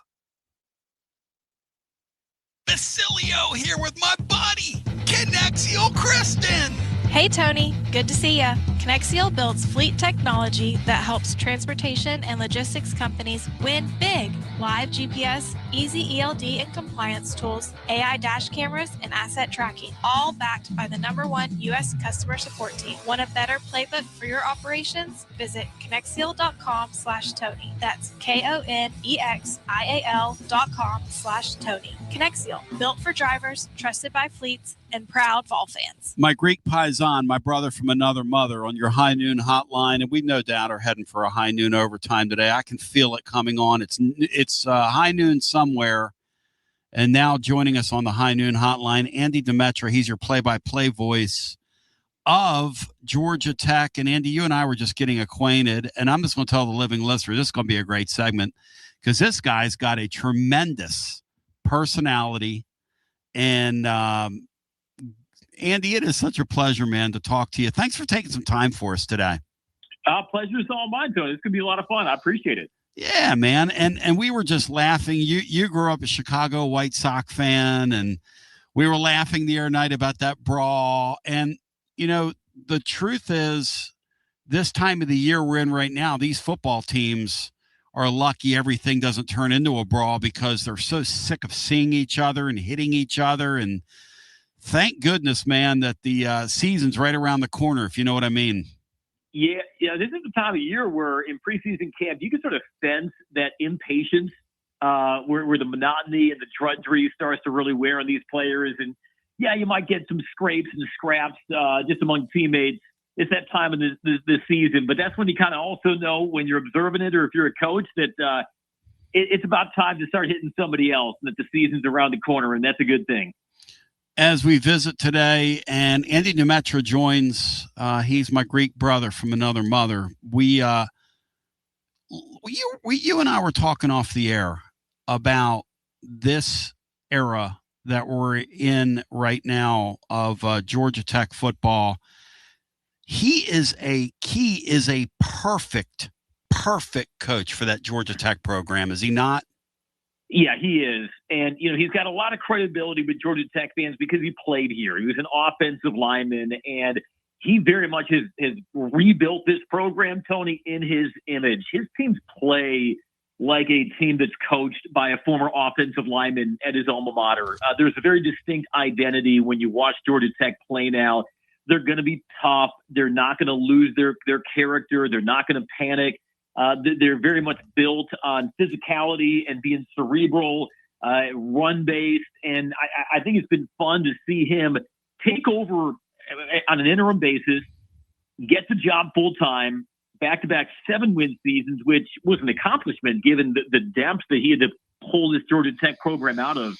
And then last year had their best start since 1966. Didn't end the way they wanted, but still – you can't look at a 9-win season and argue that that's unsuccessful. And so he's trying to reset the standard now for Georgia Tech among their fans. And so even though they lose a lot of star power off last year's team, the expectations are just as high in 2026 as they were at Georgia Tech in 2025. And Brent Key has a pretty high Q rating right now among Georgia Tech fans, and it's well-deserved. You're qualified to answer this question as anybody. They beat Florida State to open the season in Ireland in 2024. Sent Florida State, by the way, into a tailspin. Was a really close game, hard-fought victory. They showed a lot of toughness. Last season, they beat Colorado and Clemson, 2 of the first 3 games. What is it about him that he's able to get his teams ready right out of the jump? He coaches them hard. I think that's where it begins, Tony. And you know, he's been very upfront saying, look, kids these days, they want to be coached hard. And maybe some coaches have a recalcitrance toward that, but not Brent Key. But I think the players also know as hard as he works them, he's the first person to have their back. And you kind of sense that loyalty is a two-way street, and that he gets guys to play with a lot of belief, that play really hard.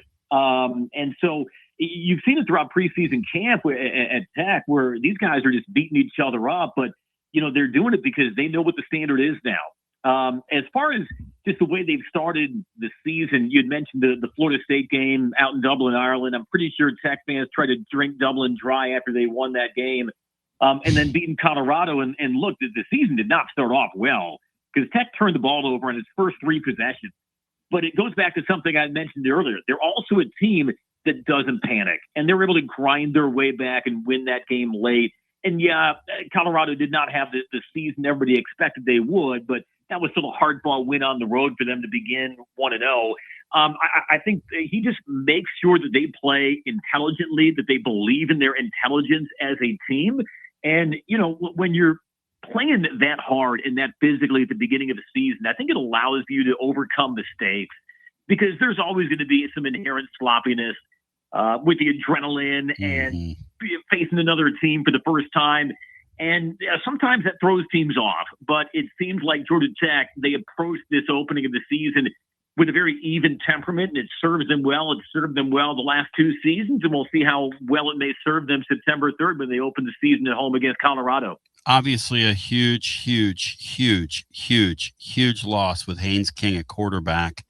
How has Mendoza looked in camp? And now that Faulkner's at Florida, what and how do they look different than they've looked in years past? Or are they going to try and do the same things? Yeah, that's a great question. And technically speaking, Alberto Mendoza, he's the presumptive QB1. Georgia Tech hasn't just outright announced him the starting quarterback, but all signs point to that being the case. And I think it's a misapplication to say that Alberto Mendoza is replacing Haynes King. Yes, technically that's true, but he's not running the same offense as Haynes King because Buster Faulkner is now the OC at Florida. And so that's why I think maybe the comparisons will be unfair for Mendoza in following King. Their new offensive coordinator is George Godsey, who comes from the NFL. He was the coordinator for a pair of NFL teams. You're not going to see a team that's as heavy on formation and pre-snap motion as you'd seen from Buster Faulkner's offense the last couple of years.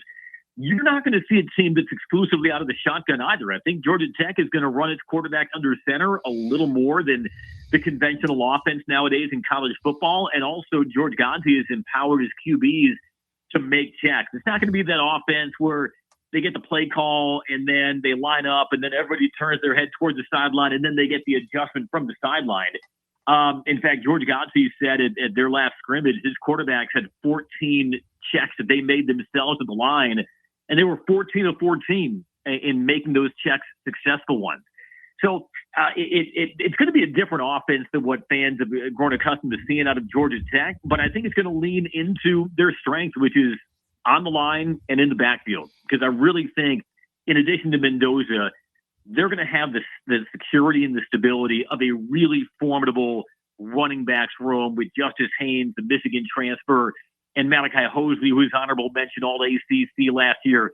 So as much attention, I think rightfully so, is directed toward Alberto Mendoza, the success of this offense was going to be distributed among so many other people in addition to Mendoza, that it's not going to all ride on him to see whether Georgia Tech can reach its expectations and its potential. So against the Tennessee, right? If it's gone according to the way they want the game to go, what's the run pass ratio in that ball game? Man, I look, you're talking to a guy whose head coach was an offensive line, so I don't think we'll see the run pass ratio that we saw at Mercedes-Benz Stadium back in 2017 when Georgia Tech and Tennessee played, and Georgia Tech ran 94 times on the ground. I don't think it'll be quite that severe, but I think Georgia Tech knows where its strength lies. And Justice Haynes could be an All-American caliber running back in his first season at Tech. Last year, Malachi Hosley, who was Ivy League Offensive Player of the Year at Penn, ranked 10th in the nation in yards per carry. That's a pretty good 1-2 punch. They've got other guys in that room who can be just as talented. And Georgia Tech will also utilize tight ends in line quite a bit as well. They really like how they've reloaded that room through the transfer portal. So if they're able to be successful in getting chunk plays on the ground, there's no sense straying from that. And using the run to set up the pass, I think probably would be the preferable strategy for Georgia Tech. And I think it also has the benefit, Tony, of allowing an Alberto Mendoza to grow into his confidence in spraying the ball around. So I can't give you necessarily a percentage, but I think you'll see that in the Colorado game, especially, unless, the Buffaloes put 9 in the box. that Georgia Tech is going to lean into what it perceives as its strength, what really carried them last year. They were a top 10 team nationally in rush offense, yards per carry. Yep. And I think they would be naive not to do the same here as they get things going in 2026. And obviously, if push came to shove, probably they would have loved for that Philo kid to stick around and probably would have handed him the gig. But I was asking you about Mendoza before. Does he have the wheels? Like, how would we compare him to a Haynes King, what you've seen of him in practice?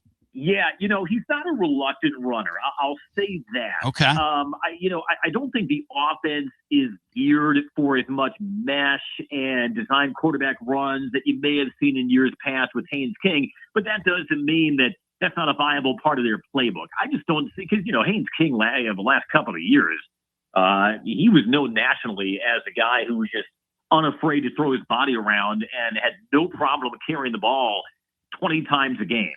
So I don't think you're going to see the quarterback run utilized as heavily, but that's more so because Haynes King was one of the best running quarterbacks and rushing quarterbacks in college football the last 2 years. Yes, sir. But Alberto Mendoza, he still has some speed. He can still get to the edge. He's not a tentative runner by any means. And also as a quarterback pocket passer, he can spin it now. I mean, I've seen him enough in practice. He's got some nice touch and good zip on his passes. Sort of a limited sample size backing up his brother at Indiana, but there's a reason they sought him in the transfer portal once Aaron Philo left to link up with Buster Faulkner again at Florida. So, you will see a little bit of both, no question, with Alberto as he gets going. The Cliff Notes on Georgia Tech, right? Very good defensive line, rebuilding the offensive line. Question for you is this: how far along is the offensive line in camp? And, at this point, do they hold up against the Tennessee? Because that's going to be a really, really key matchup in that game, as we both know. Yeah, I think this is going to be a really good Georgia Tech offensive line. Yes, they lose a first-round draft pick at right guard in Keelan Rutledge, but they return their left tackle, Ethan McKinney, who's had 1,500 career snaps. They have a new center in Joseph Ionata, whom they got from Alabama. They have an honorable mention All-ACC right tackle in Malachi Carney that they've now moved to right guard. Jamison Riggs should occupy the right tackle spot, and he was one of the standouts at spring practice, and they're really high on him. But also, it's not just the first five. I think they really like the depth that they have and the interchangeability of the offensive line. You knew Brent Key would identify the line of scrimmage, both sides, offense and defense, as an area that they needed to upgrade. And he has been very, I think, deliberate in making sure they raise the depth and the talent level of those trenches. And I think you saw it last year. I think you're going to continue to see it this year. They lose a couple of, the sort of middle three, center and guard. But I still think that offensive line, Tony, can be a strength of Georgia Tech this season. Andy Demetra joining. He's your play-by-play voice of the Yellow Jackets. The game's going to be played there. It's going to be lit. It's going to be – I love college football. Andy, I don't know about you. You grew up a White Sox fan. I grew up a Philly fan. But I know one thing. College football belongs in college stadiums. It does not belong in pro stadiums. You referenced that Georgia Tech game of several years ago that we thought would never end. When Tennessee, by the way, debuted that evening, I'll show you, we can laugh at ourselves around here, the turnover trash can, which had to be the worst prop in the history of props. Thank God we've gotten away from the props for the most part. Butch Jones was a prop of a prop. But anyway, I digress. The significance of this game being played in that beautiful college football stadium, and to the Tennessee fan that chooses to go, what type of experience are they in for? You've got to pinch yourself, man, getting an opportunity to call games in an iconic venue like that. Yeah, I'm very spoiled, Tony. I'd be the first to tell you. And kudos to our new athletic director, Ryan Alpert. That'll be a familiar name to Vols fans because he came from Tennessee. He sent out an email, sort of a survey to Georgia Tech fans about this game. Would you prefer to keep it on campus at Bobby Dodd Stadium at Hyundai Field? Would you prefer to have it at Mercedes-Benz Stadium, which could result in a financial windfall? If you keep it on campus, that might cause season ticket prices to go up slightly. Is that a trade-off you're willing to make? And so he solicited the input of Georgia Tech fans.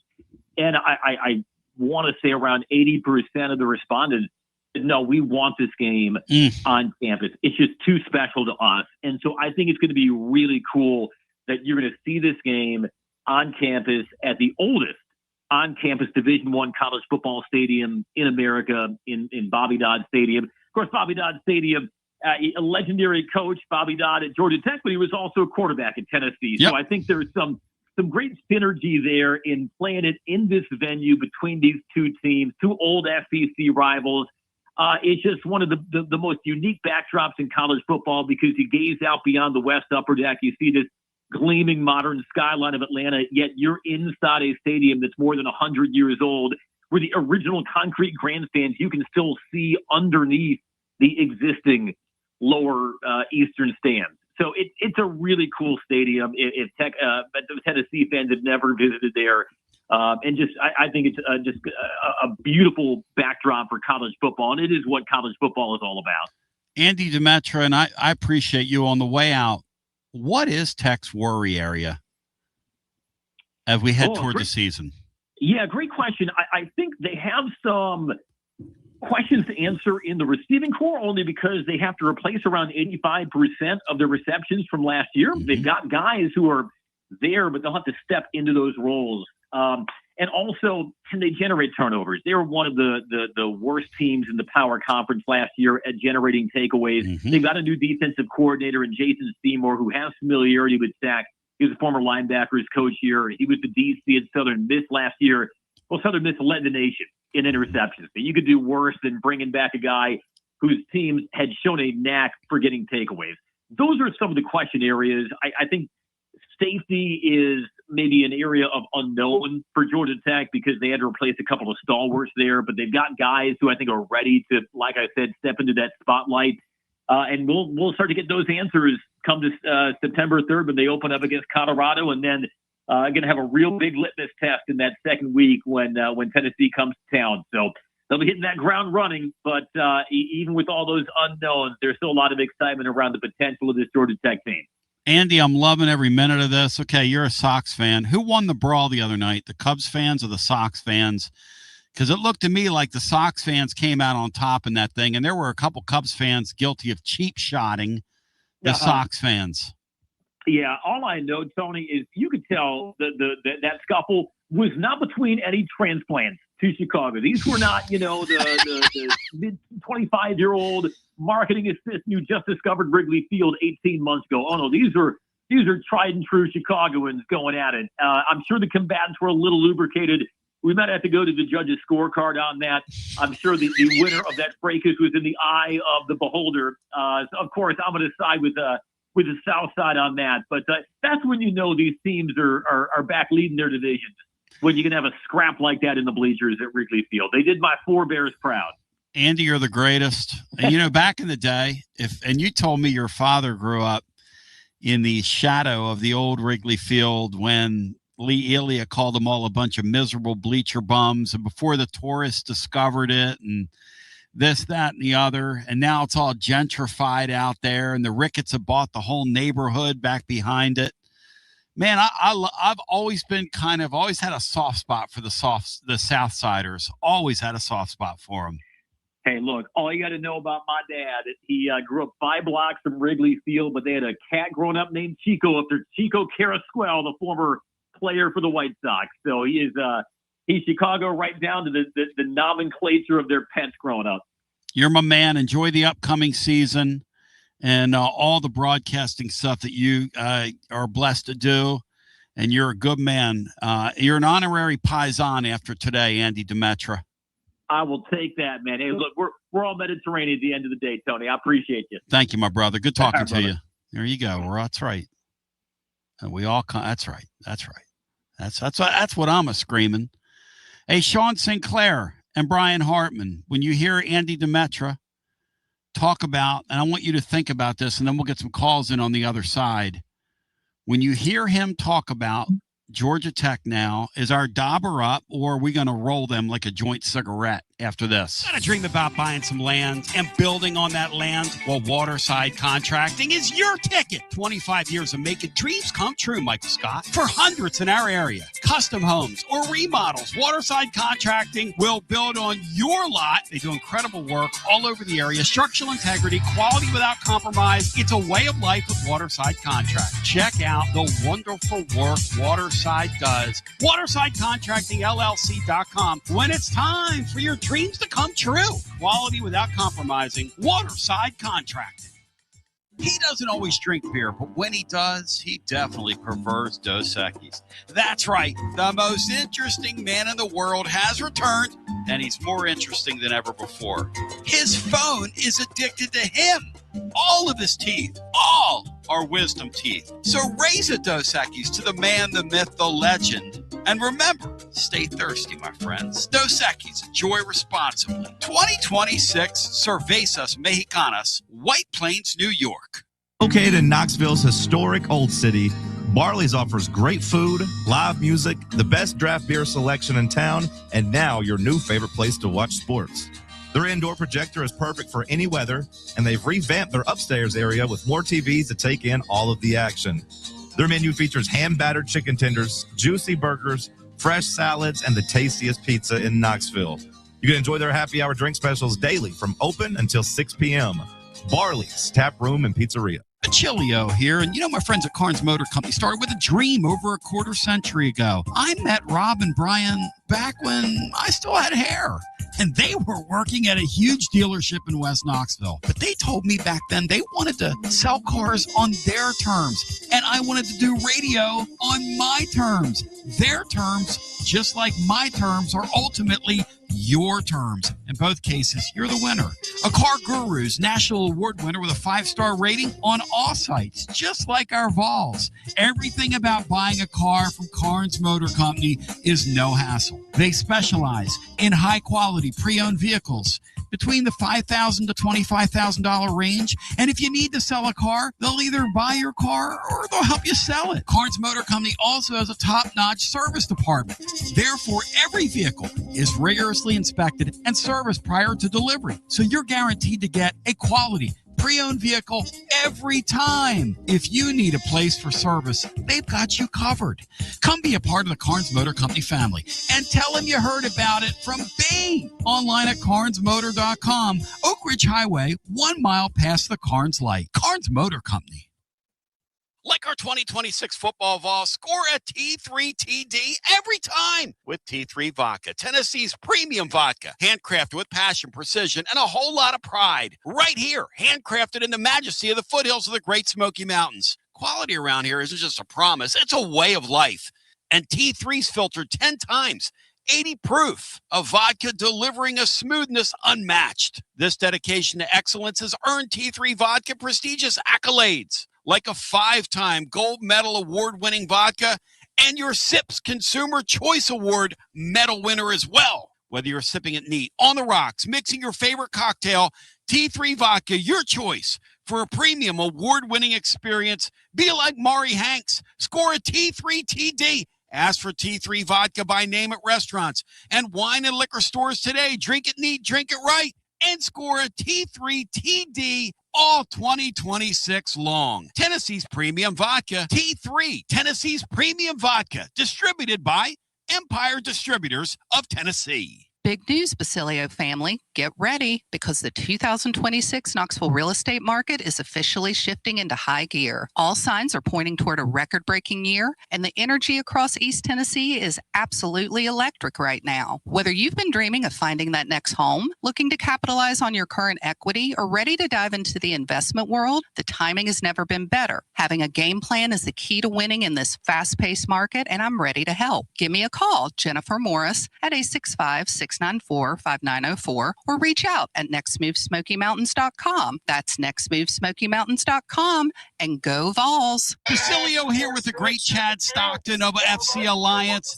And Chad, I can hear it in the background, brother. It's World Cup season, and you guys are in the middle of it. Talk to me. We are excited. Our U9 through U12 trials just kicked off today for our locations in Knoxville and in Johnson City. So we're ready to offer any player top-level competition, top-level training anywhere they want to be in Northeast Tennessee. In our programs, we offer competitive play for anywhere from 9-year-olds to 19-year-olds.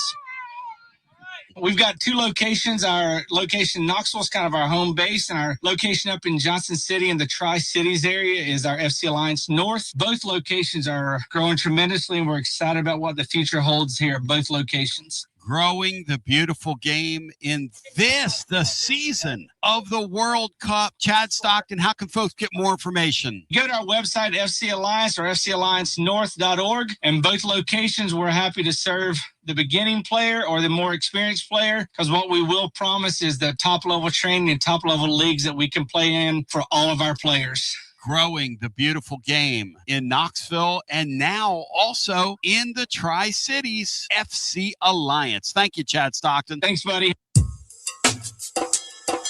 TB here for Cedar Bluff Plumbing, a live and local company that's been serving our area for over 32 years and counting, because every customer counts, and I mean no job is too small. Cedar Bluff Plumbing just voted #1 by City View magazine because multiple plumbing experts are on call to serve all your plumbing needs. Chances are there'll be a plumber in your area when you call, and they won't send some salesman to your house. You're going to get a high character, trustworthy, highly trained plumber who will serve you, not like some of these guys that look like they came off the set of America's Most Wanted. Cedar Bluff Plumbing is Basilio tested and approved and will go the extra mile for you, because Chucky Mack is a servant of the people and my consigliere to the throne, celebrating over 32 years of serving living volunteers. Cedar Bluff Plumbing. Call 588-4448. That's 588-4448. Cedar Bluff Plumbing. Yeah, Chucky Mack, that commercial's been running for a while, but you know what?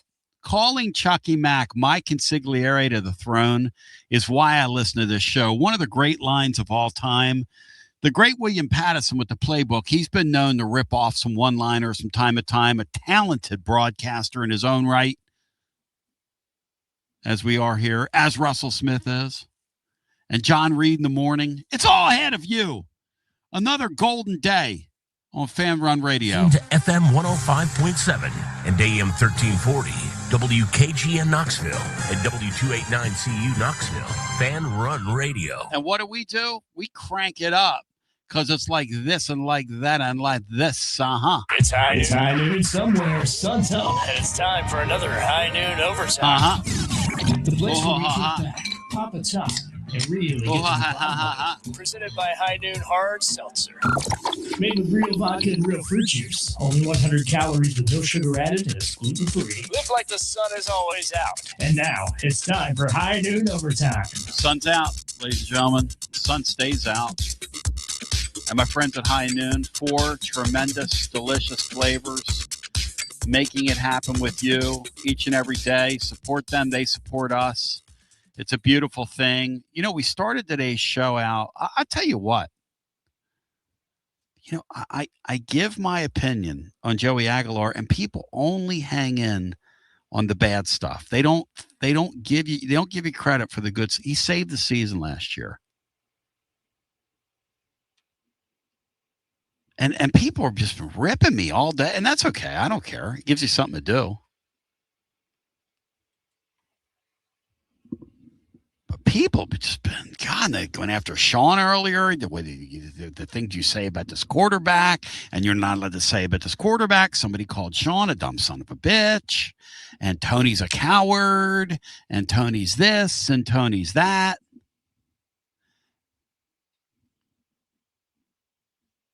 If we have any chicken left, that'd be awesome. Like a quesadilla kind of thing. Oh, thank you. And people are just wanting to try this cake. Listen loud and listen clear. Okay. You might lose a couple more games because you have this true freshman out here, but he's a higher ceiling player than Joey Aguilar. They talked about him today. with what was it, Cinco? A 59-yard from scrimmage, some dynamic thing he did on the field. Joey Aguilar couldn't run 59 yards from scrimmage if everybody on the field fell down, if they were hit by a zapper. Okay? I mean, let's get real here. And that's the difference. And by the way, in college football, that's what I want. That's what I want. That's what I want in college football. I want a dynamic quarterback. But you know what? J.B. Hill said, saying you would take a true freshman with 0 college plays over a quarterback who was led the SEC. Hey, JB, what happened in the Oklahoma and the Alabama games last year, JB? I don't care about stats. Just like I didn't care about stats in the Gitmo years. Stats don't matter. What you do in the moment when it's winning time matters. Come on, y'all. Be better than that. Joey Aguilar's a nice, average college quarterback. It's what he is. It's what he was going to be this year. I didn't do it. I'm sorry. He's an average player. It's okay. He saved our season last year. They got him off the scrap heap, and he played well. That's all. Come on, guys. This freshman that we have now has me fired up, focused, and prepared for what's in front of us. This is going to be fun. And let's see if he can do it. I'm not saying he can, but I like the dynamism of having a quarterback like that in college football. And they're going to turn him loose. See, the GMAC development, and I want Sean's thoughts on this because Sean's getting ripped too. The GMAC of all this, the reason that the GMAC development in camp is important, the reason that's important is that now I know I can turn this freshman loose. I'm not going to bubble wrap him like I did Nico in his redshirt freshman season where he's not running. I want this guy running with the ball. I want him running against Georgia Tech with the ball. You know who couldn't do that? Joey Aguilar. You know what Joey Aguilar couldn't do as well? Is throw intermediate passes for any kind of accuracy. Come on now, guys. Throw a nice deep ball. He was a fun player. They got him off the scrap heap. And he saved our season. The season was watchable because of him. You know what would have happened if that Merklinger guy was our quarterback last year? We'd have won 4 games. Facts. I'm dealing in faxes here. Faxes. But with Joey Aguilar, you're not going to beat. You're just not. What about the Georgia game? What up? Come on now. He threw 3 answered prayers up. That a DB fell down on. I mean, how many games is that going to happen in? Tell me. How many games? We got to be honest here. And some of you drive me nuts because you love me when I'm making a point and I'm saying something nobody else will say, but you hate me when I turn around and say what I'm saying about Aguilar, which is the truth. It's the truth. And I didn't do it. Sean Sinclair, your name's been evoked today, a timer 100 on the chat as well. Go ahead, Cinco.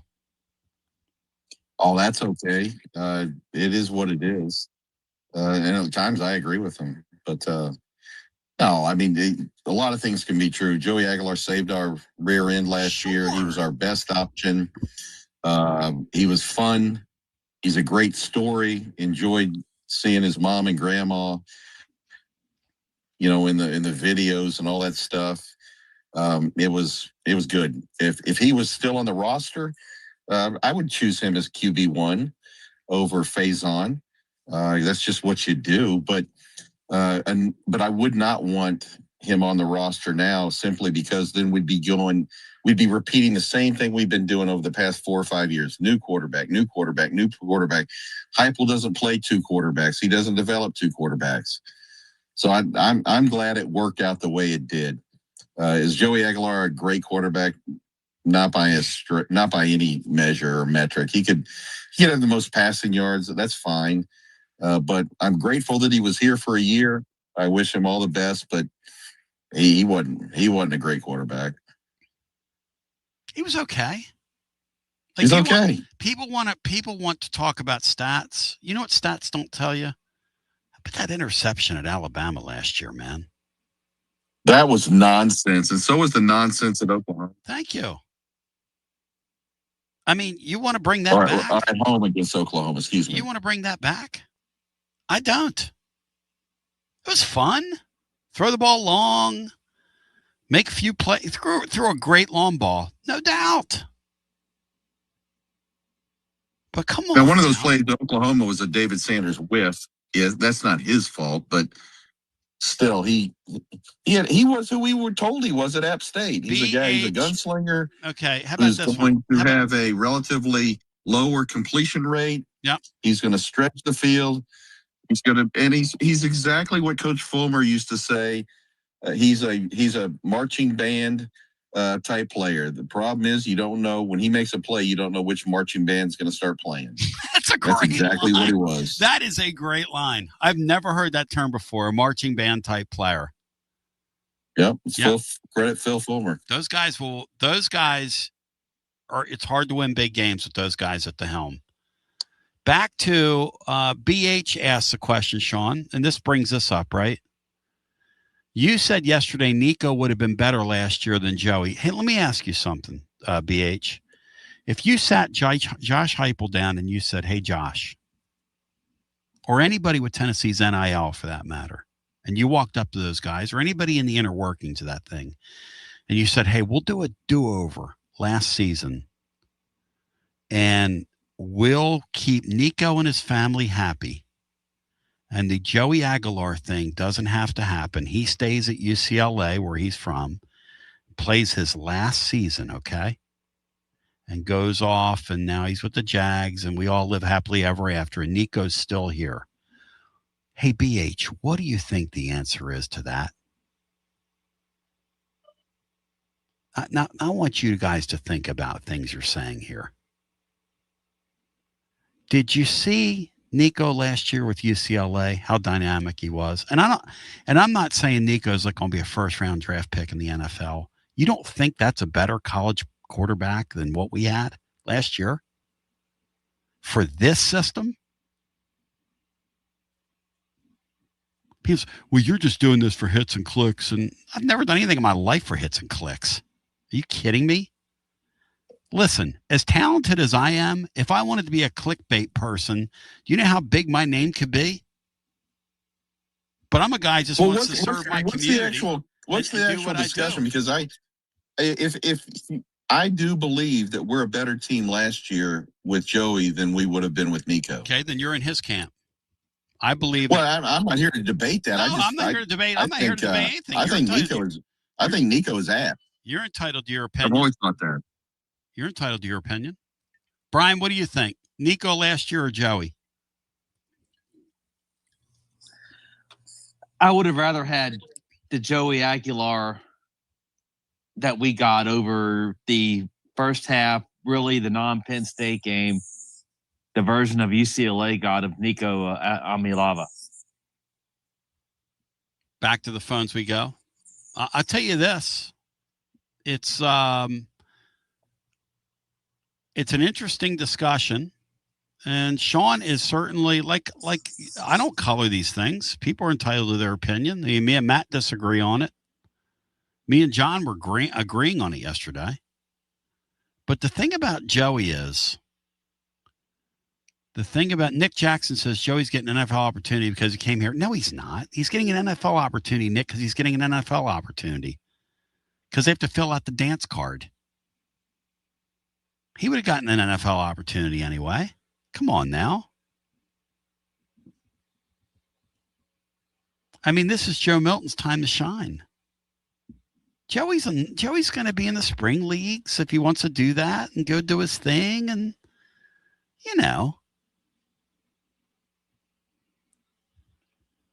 BH says, why didn't you ask Watson if he'd take Nico over? What the hell would I involve Watson Brown in that for?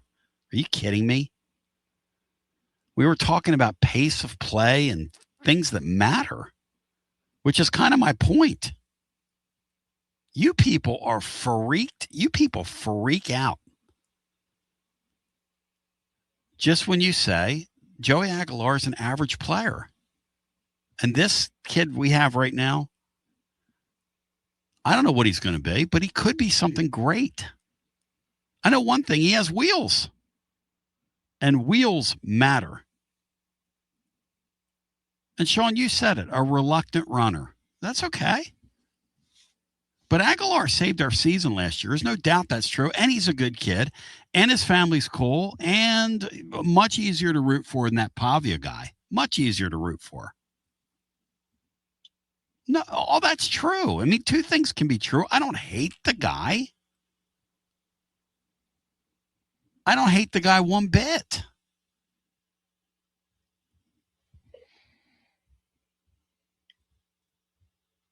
So we'll go to the phones. Average players don't lead the SEC in passing. Okay. I'm sure they don't. Average players do turn the ball over in the Oklahoma game the way he did. Average players do throw the ball that he threw with Alabama last year. Average players do at the end of the year have no wins over significant teams because they're average quarterbacks.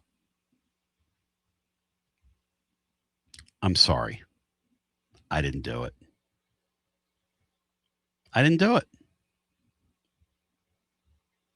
And the book on the guy, like Sean said, is, what'd you call him, Sean? A marching band player? That was the book on him when he came here. Yep. Back to our phones. Nico never made mistakes. I never said Nico made mistakes. I said the Nico that ran around last year would have been dynamic in Heupel's offense. I don't know why they bubble wrapped him like they did. Sean, did you think that kid had that in him when we saw that last year at UCLA when he was running for his life? The wiggle. Man, I've heard so much about him running. I heard so much about what a warrior he was at Ohio State in that game. He's the only offense we had. Then I heard about, he had a nice game against Penn State, about how much he's running. The guy's a blockhead. And that's why he was running around, because he couldn't make proper reads. He still can't make proper reads. And he's an athlete. He's a great athlete. God gave him that ability. But the reason he's running around for his life is because he screwed up the first and second options because he can't see the field. Could they have developed him? Right? Maybe, but you don't get Nico's ability in a vacuum. You get the family, you get the distraction, you get the kid and the father shopping, looking for more money every time you turn around. That's not conducive to a good, stable program. Yeah.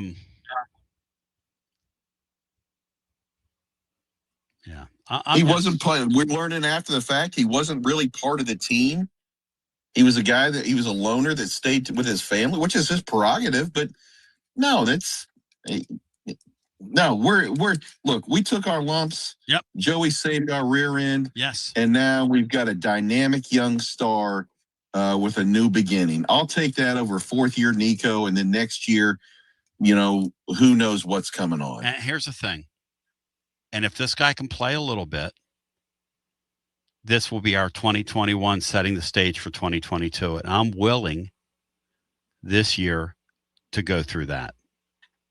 This is our 2021 setting stage for 2022. In other words, this guy could make a mistake or two. He's going to be a true freshman quarterback, but he's going to show some dynamic stuff. He's going to do some crazy things. There's no question. He's going to, but he wouldn't be a 24-year-old doing it. He'll be an 18-year-old kid out there doing that. And that's okay. That's okay. Because it all points to, if you have a dynamic quarterback in today's college football, guess what you can do? You can go win the whole thing. Look at Indiana last year versus Indiana when they had a placeholder the year before that. That's all I'm saying. And, Tony's lower lip, LOL. I just don't understand the worship of Joey Aguilar. I just don't. He's an okay player. Why is it not okay just to say he was an okay player? And by the way, if we would have gotten in the transfer portal, if the staff was so married to him and thought he was going to win his court case, like some of you say, why did they offer Sam Levitt, and I confirmed it last night, more than $3 million? Somebody tell me why. That's all. Again, like Sean said, I'm just dealing in facts over here. All I'm dealing in. And Chris Burke has a saying, you judge coaches by what they do. They tell you what they think by what they do. And when you're out in the off season and you're trying to get Levitt, and when you're out in the off season and you're trying to talk Alabama's quarterback out of the draft, and here's our offer to you, and both those things happened, then they came to a conclusion about Joey too. Wasn't just me. Sean, is that a fair thing to say? Exactly right. Okay. Let's go to the phones. This season sets the table for next season. Whether it was going to be GMAC or Faison Brandon, those guys playing this year is going to be a good thing. Something that I'm embracing the closer we get to the season. And we'll see what happens. Hello and welcome in. You're on our high noon overtime. Welcome in. Pavia Mom Cinco. Pavia's mom Cinco. Okay. Hello and welcome in. You're on our high noon overtime. It's high noon somewhere. She's a freak, isn't she? Yeah, she's a freak. Pavia's mom? She's a freak. Yes. Yeah. Bobby, guys. I hope you're well. Thanks for being there on a Wednesday late. Are we calling this high noon at 1, Tony? Yep. I love it. As far as Aguilar, I'm a big Aguilar defender, Tony, but you're actually right. Maybe he's slightly above average.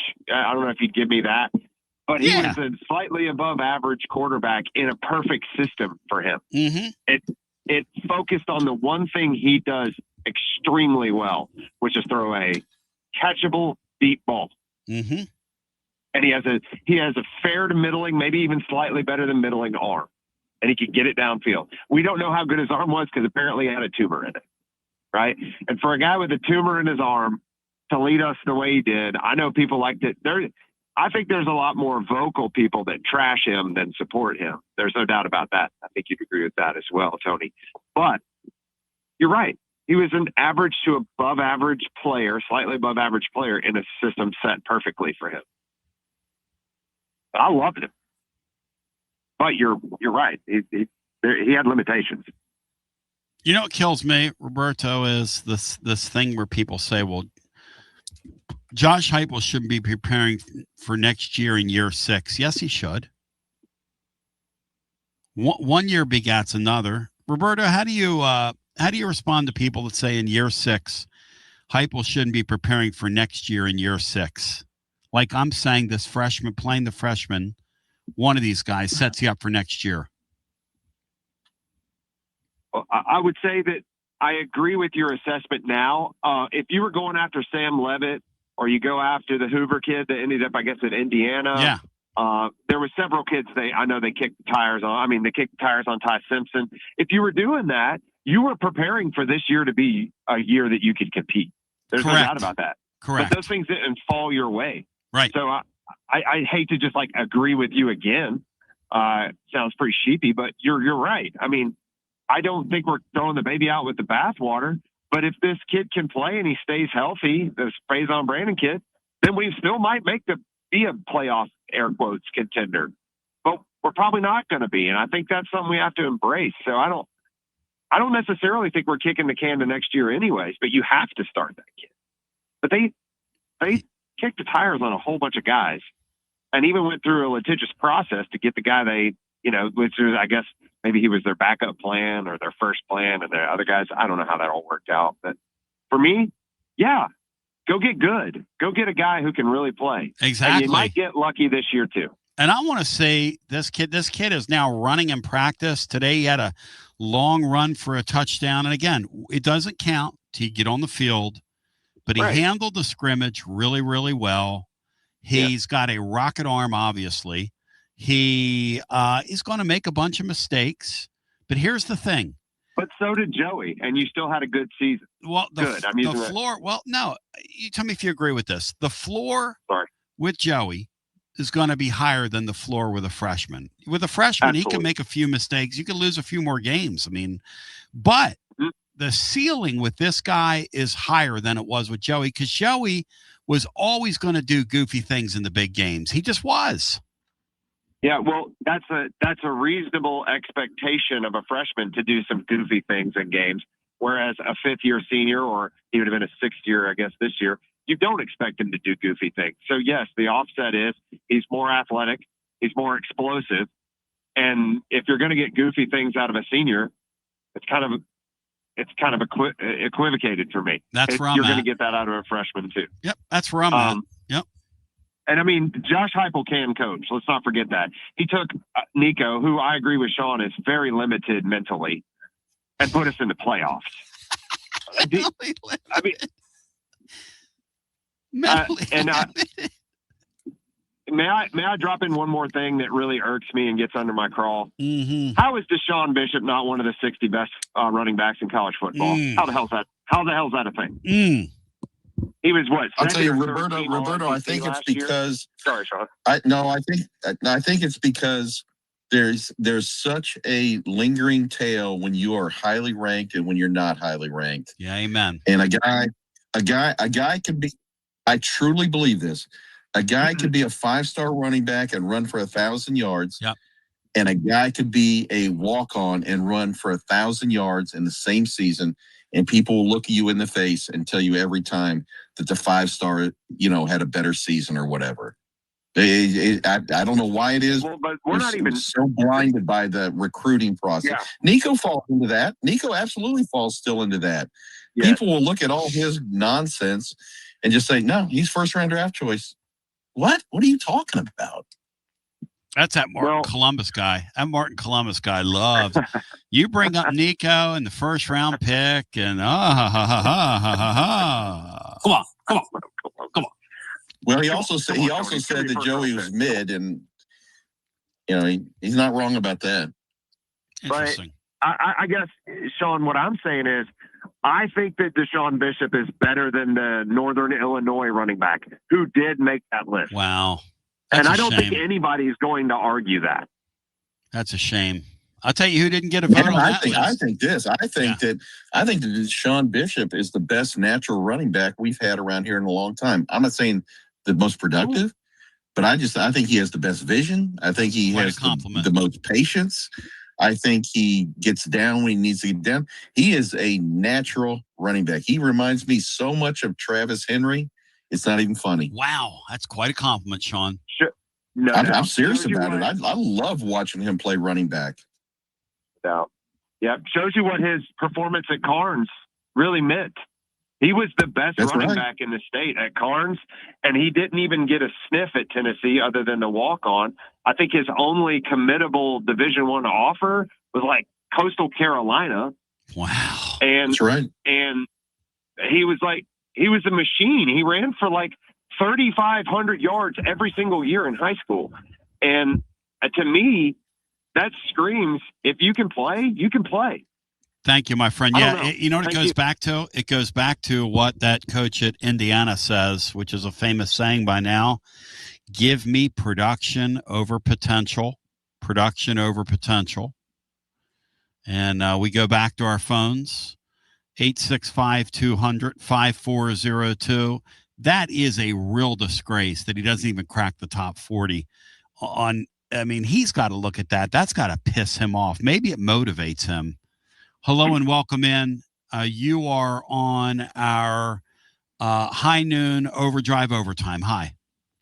Hi. This is Jeff from Jonesboro. Thank you for being here. Hey, It's Jeff. been a while since I Jeff. It's been a while since I talked to you. Great Hey, to hear your Sean. voice, Jeff. Hope you're well, man. Well, I'm getting better. I had a fall in the spring at home, and I broke a bunch of ribs. And I've been kind of getting over it all summer. Hey, Jeff, you know what we need our ribs for? We need our ribs when we breathe. We need our ribs when we're sleeping, when we roll over. I can't imagine the pain in that, man. You break You your need ribs. a rib to lift up your right arm and dial the phone. Oh. So everything It hurts, was bad. basically. Everything hurts. You gotta. I hate to say it, not to be gross. You need them when you take a number 2, if you know what I'm saying. Oh yes. How about an hour and a half evolution at that? Yeah. Oh yeah. In the hospital. It was Poor pretty bad. guy. But well, hey, I'm blessed. I'm blessed. It could have been a heck of a lot worse. A heck of a lot worse. I could have really messed myself up. But so I'm getting ready to go out and walk in the heat here in a little bit. Be careful. Oh, I will. I'll take a bottle of water, but I'm getting fired up, focused, and prepared. And you've about got me convinced about Faison Brandon. I'm ready to go with him. If he is, sounds like he might. I don't know if he's out working George McIntyre or not, but it sounds like he's working hard. First in, last out, Fair. all that. That's Josh Heupel's Sounds like comments. He doesn't say things like that. Josh Heupel does not talk about many guys where he says first in, last out, especially when there's a quarterback battle on the line. And McIntyre had a really nice camp. It's not like McIntyre in the spring. I mean, we just kind of keep it real here, Jeff. You know me by now. Was bad. He was bad in the spring. He's been good in the summer. He's been really good in the summer. But this kid here is taking the bull by the horns. And that's all good news for us. We want George McIntyre to play well, but if Faison Brandon, with his dynamic abilities, if he beats him out, so be it. And I'm ready to roll with him. The thing that, last couple of days, you've been talking about fast offense, slow offense. And one thing that really helps in that fast offense is when you have a doomed series and you got a guy that can just what you were talking about a little while ago in the broken field and things are kind of messed up and it kind of gets reduced down to athletic talent. If he can go get you 5 or 8 yards to get a first down to sustain a drive, that only makes it more likely you're going to hit a big one or you're going to start gashing them. And the more, that's what Josh Dobbs gave us back with Butch Jones. That's exactly right. If we didn't have Josh Dobbs in those 15 and 16 years, we're nothing. How about this? How about you take Josh Dobbs and put him on this team with this quarterback? I mean, with this coach. I think that'd be great. Hell yeah, it would have been. I mean, Mike DeBoard was an okay offensive coordinator. Sure he but was. It wasn't. But yeah, Josh Dobbs going back and getting you 5 yards just to get a run-of-the-mill first down so that you can crank it up again is huge. And that's what we need with those receivers out there. And Deshaun Bishop. That's the more I think about it. Him not being top 40, not top 40. Imagine that. Imagine him waking up, or yesterday when somebody walked up to him and said, "You believe you didn't even make the nomination list for the award? You are eliminated for the award before the season starts." And that's good for us too. Hell yeah! I hope he goes and rushes for 3,000 yards this year. I think they're gonna back him off. I wouldn't be surprised if he doesn't play Saturday. Or is that the next scrimmage Saturday? Saturday, yes. I wouldn't be surprised if he runs a series or two and then sits down. Well, here's what I don't get, guys. Here's I'm sorry, what I don't not get. top These are- 60. I misspoke. Top 60, not top 40. Top 60. There's 129 teams. Top 60. Here's what I don't get, guys. I'm just looking at last year's stats. He had 1,076 yards while splitting time with at least one other running back, right? Last year's total was ranked 29th in the country. So all those 29 people aren't coming back. Last year, he had 16 touchdowns, which ranked 6th in the whole nation as a running back. And carries, he was 43rd. I mean, splitting time, he may have been the lead guy, but he wasn't the only guy. We regularly rotated guys in and out. And that's either someone forgot it or I'll tell you this though, I'm kind of glad they did leave him off because he seems to have had a chip on his shoulder the whole time, and I don't blame him. He looks like a freaking monster now. Have you seen him lately? Sean, have you seen that? What that strength coach did to him? Here's what I love about him. Here's what I love about him. The past couple of years, he has been touting his Lord and Savior Jesus Christ like no one's business. Go. And that gets my attention. And my favorite thing about him as well is he, as a player, finishes runs. He is not afraid to run over people. Is he not on track to become the all-time leading rusher? Brian, he's not. He gets 1,500 yards. Yeah, Brian, he's not top 60. And not only that, guys, if he decides to, he's only a junior.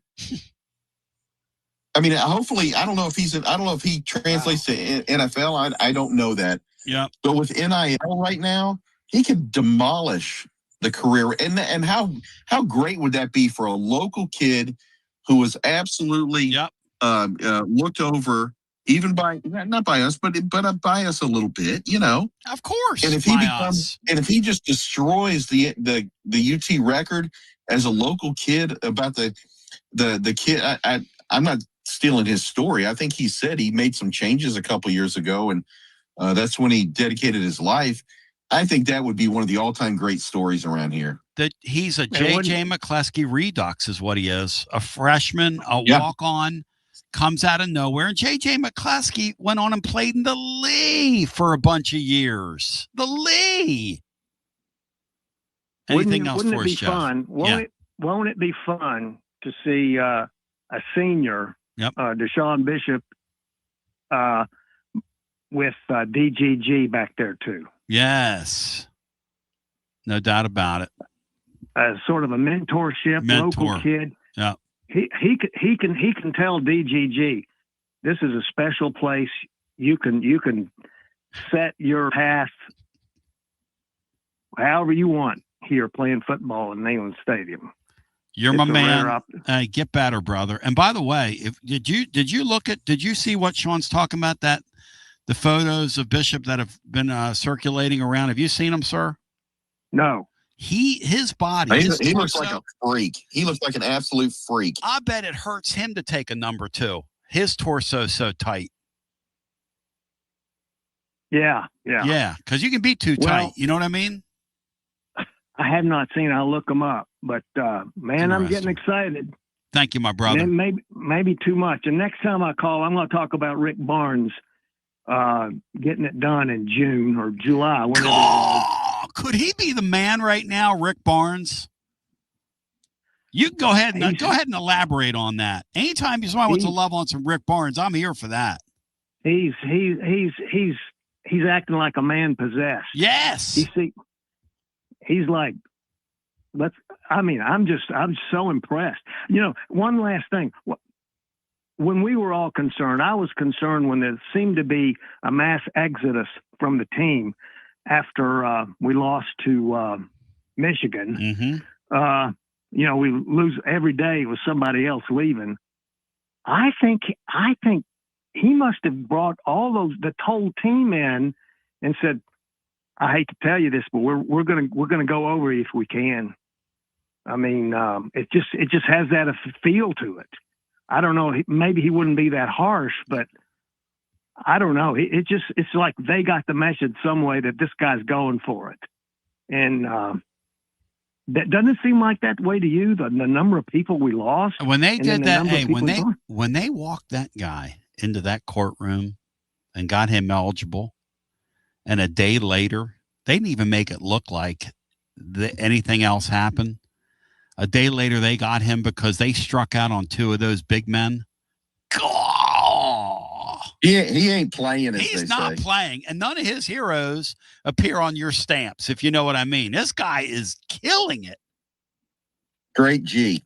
2026 summer. Another so who's sucker. Killing Washington or Barnes? Barnesy's killing it, man. You're right. Yeah. He's coaching like a man possessed. No question. And I don't know. It's like going to be interesting. It's going to be an interesting year. It's going to be an interesting year. I'm going to be a lot more nervous at basketball season than I am at football season, because it's like you've been saying, we're getting ready for next year in football. Oh no, nothing going to be like when they go to that Georgia Tech now. That night, that anticipation of that game, seeing that true freshman down there and all those variables. And Jeff in Jonesboro, I love you. Thank you, brother. Really great call. I might have to go down to Atlanta. I have been to Grant Field, but it was 1976. Oh, yeah. You need to get down there. All right. Well, thanks. Let me go back to the phones. Hey, before you do, let me amend something I said earlier. Amend it. I had one of the guys on the chat. I'm sorry, my man, said, and he said this right. He was talking about how overrated, because I made the take that if Sark is overrated, so is Heupel. Right. And I don't think either one of them are elite coaches. Sorry, I just don't. But what he said was that Sark is thought to be one of the top coaches in the SEC. And Heupel's not. So actually, Heupel's kind of he's underrated, performing as expectations. So I agree with that. So I'm gonna take. But here's where I really wanted to revisit what he said. You were talking about resources, and last year, right? Texas NIL was over $10 million more than ours. That is correct. Yes. That's 25%. That's over 25% more than ours. This year, it's $15 million more than ours. They're spending north of $50 million. So no, you're right.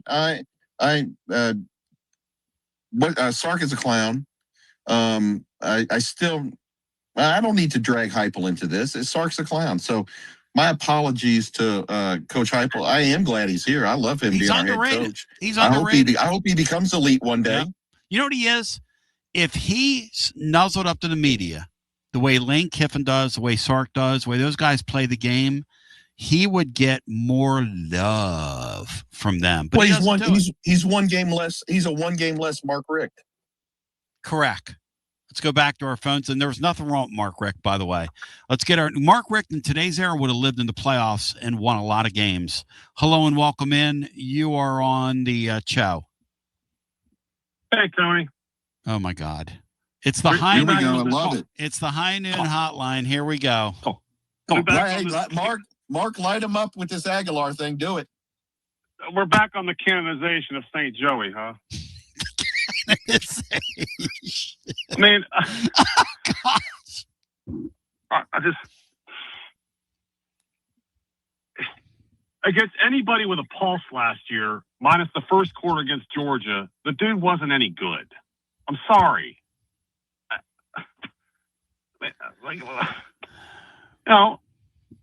These people that think we were like that we were just Tim Banks away from being national champs. Do you know how many interceptions that Joey Aguilar would have thrown against Indiana in a playoff game? Like 5. They might have scored 3 defensive touchdowns against us. I mean, what planet are these people living on? They Things aren't giving us a better chance to make the playoff this year than Joey Aguilar does. I can promise you that. Nick Jackson said, Tony has been shining the bat signal all day.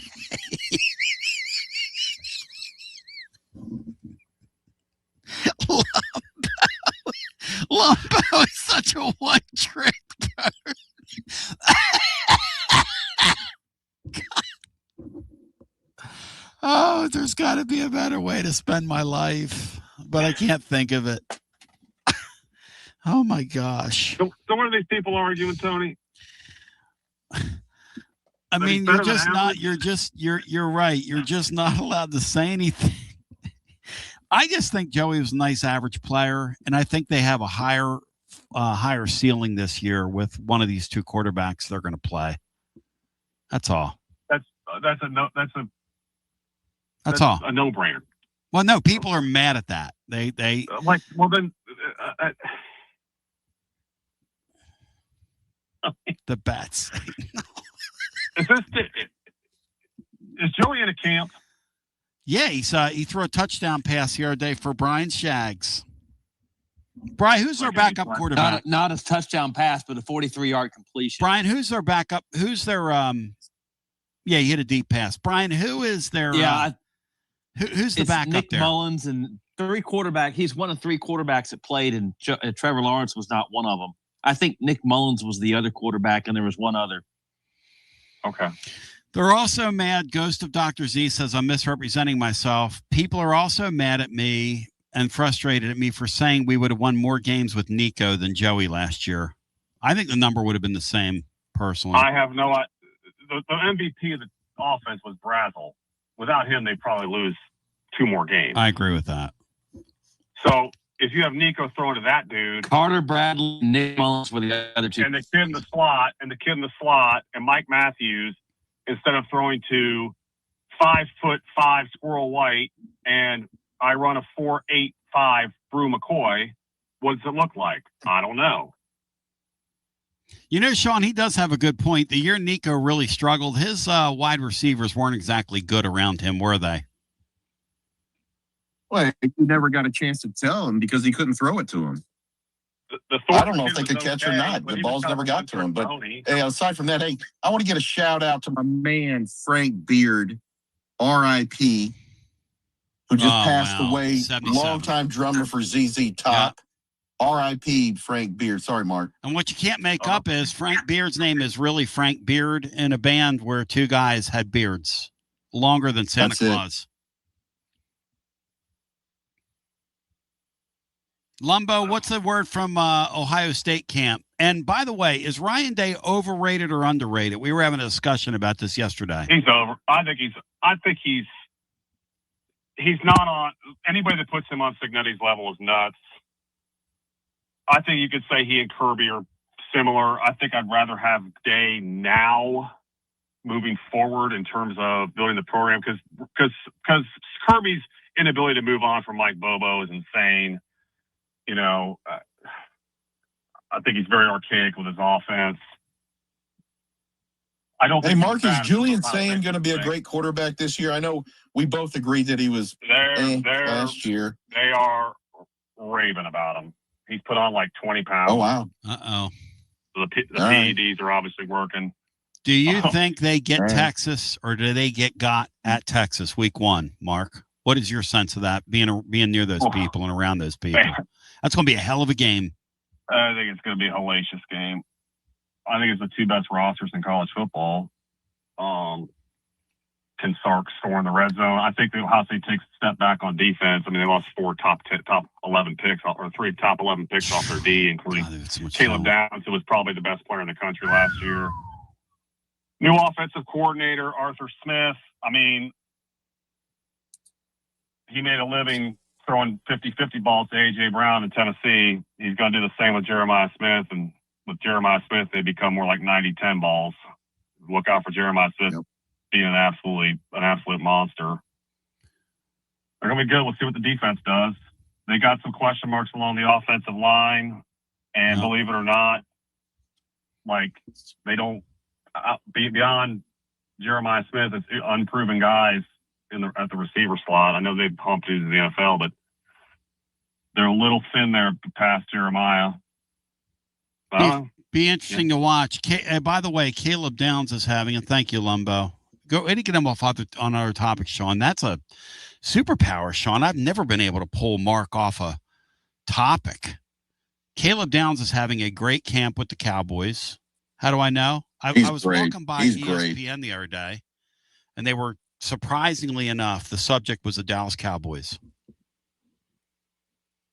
But Caleb Downs is a great football player. There's no doubt about that. You draft enough of those guys, Jerry might see his team actually get to the playoffs and win a game. You get enough of those guys on your team. Yeah, well, when you heard Nick Saban, who wasn't full of flower giving, during his time there, when he said that true freshman Caleb Downs was the best player on his defense and one of the smartest kids he's ever coached, you knew something was up. Well, and when Nick Saban saw him get bought off their roster, he got the hell out of there. That's right. That's when he walked. Yes. Because at this point, if I'm going to serve as a farm team, Nick Saban wanted to be the guy, and don't fool yourself here. He can bitch about NIL all he wants. If he would have been at one of the schools, if Alabama would have had a couple billionaires like we do, he would have shut his pie hole, and he would have loved every minute of it. But he got out of Alabama, and just like Kevin Skarbinski told us, he got out of there. Why? Because he knows the days of Alabama having the world domination rosters where they're stacking and packing these guys are gone. And yesterday, John Adams nominated, or was it Matt Dixon, Brian, that nominated Alabama's head coach, Kalen DeBoer, as underrated, who got that team into the playoffs last year. We had that team on the ropes if it weren't for that really awful turnover that turned the game. Yep. It's true. Hey, what are we hearing about Sam Levitt? Is he recovered? Because it seems like Kiffin's season is pretty much dependent on that kid playing well. I haven't heard anything, but none of these practices I haven't are open. either. I know that Coach O didn't go to practice the other day. That was newsworthy. Let's go back to our phones and get our next call in. Hi, you're on the air. Hey, Tom, Rusty. Hey, Rusty, welcome in, man. Hope you're well. You too, buddy. Should I or should I not? Should you what? Take the high road and not argue with an imbecile. It's your dime and your dance floor. And I don't mean you or Sean or anybody. I'm talking about your previous caller. I'm ready for some heat. Let's go. So 50-50 balls to Chris Brazel mean you're a bad quarterback, but 90-10 balls to Jeremiah Smith means you're elite. That's right. Is that what are we? Do we talk out of both sides of our mouth or both ends of our ass? Good point. Well, you know what the thing is, Rusty, that we had a lot of quarterbacks that wouldn't get rid of the ball. I'll give him credit for throwing the ball up, trying to make a play. Yeah, it's so disingenuous when people say 50-50 balls by a quarterback. Here's the truth of it. We're better. We would be better right now and ranked fringe top 10 if Joey was returning. November 15th, we may be a better football team then. Now you're talking. Now you're talking. But we don't know. Well, I do know that with Joey Aguilar, you have a governor. He's not going to win those games. You know that. Come on. You've watched a game. See, that's the one thing, Tony, that I wanted to pick with you that's disingenuous. You have been on record as saying he beat Georgia. The field goal didn't go through. And now, in the last 24, 48 hours, you've changed that. But Rusty, you are Rusty, being hypocritical. Rusty, he didn't win the game, though. You know that. Come on. No. You have said the words. Joey beat Georgia. Okay, Joey beat Georgia. He's still the guy, though, that threw the pass. This is who he is. He threw the pass against Alabama, and he can't throw in the tight windows. You know that. You watch the sport. Come on, you're too knowledgeable to hitch your wagon to that guy. He's an average player, and it's fun. It was a fun story. He's an average player. Rusty, say it. He's an average player. Say it. He's an average player. It's all right. They tried to recruit over him, Rusty. You know that. They tried to go out and get Levitt. Whenever you stop. They tried to go get Levitt. You know that. You know the sport. They tried to get Levitt and Storsby when they didn't know if Joey was going to win a court case. And that was the only two guys. They didn't want Perbula. They didn't want a bunch of other people. We all know that too. What I'm saying, And I'm being level-headed. I'm not being he's meh or he's great. I'm saying we would be better through the first probably 8 ball games of the season this year. Sure. And that's okay. And I'm going to say this part too. Somebody said it yesterday, and John Adams was one of them that agreed, and they're all right. Behind him and Hooker, Joey Aguilar has been the best quarterback at UT under Josh Heupel. That's a problem. Better than Nico, better than Joe Milton. Yeah, that's a problem. And I'll take the second best quarterback in the Josh Heupel era in the 2026 season if it was an option. Now, do I want to see Faison succeed? And am I excited to see what he's going to be when we're playing, I don't know, Kentucky when it's cold? Sure, absolutely. But it's disingenuous to say Joey Aguilar didn't play good football. Very good football. He saved the season last year. I said that, but he's an average player. Yeah. You know who he is. That's all. Yeah. And by the way, he doesn't run. He's not going to run. That's why you can't beat the great teams with him. You know that. I mean, you know the game, man. He started the Georgia game off with a rushing touchdown, and he sent us to overtime at Mississippi State with a rushing touchdown. But he doesn't run.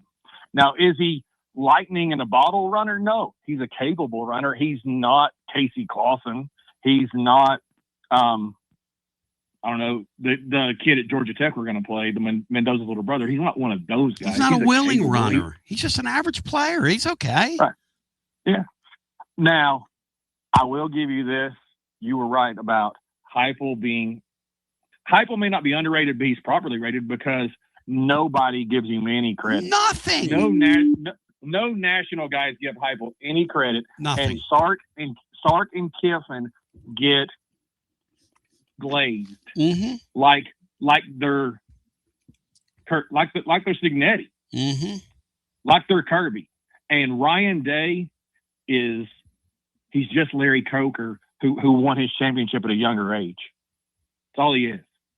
He's overrated. If anybody thinks he's a great coach, then he's overrated. I don't know that anybody thinks that, but if they do, he overrated. Well, he's in a no-win spot though. When you have that kind of talent, the only thing you can do is win it every year. You know what I mean? Well, that's the point.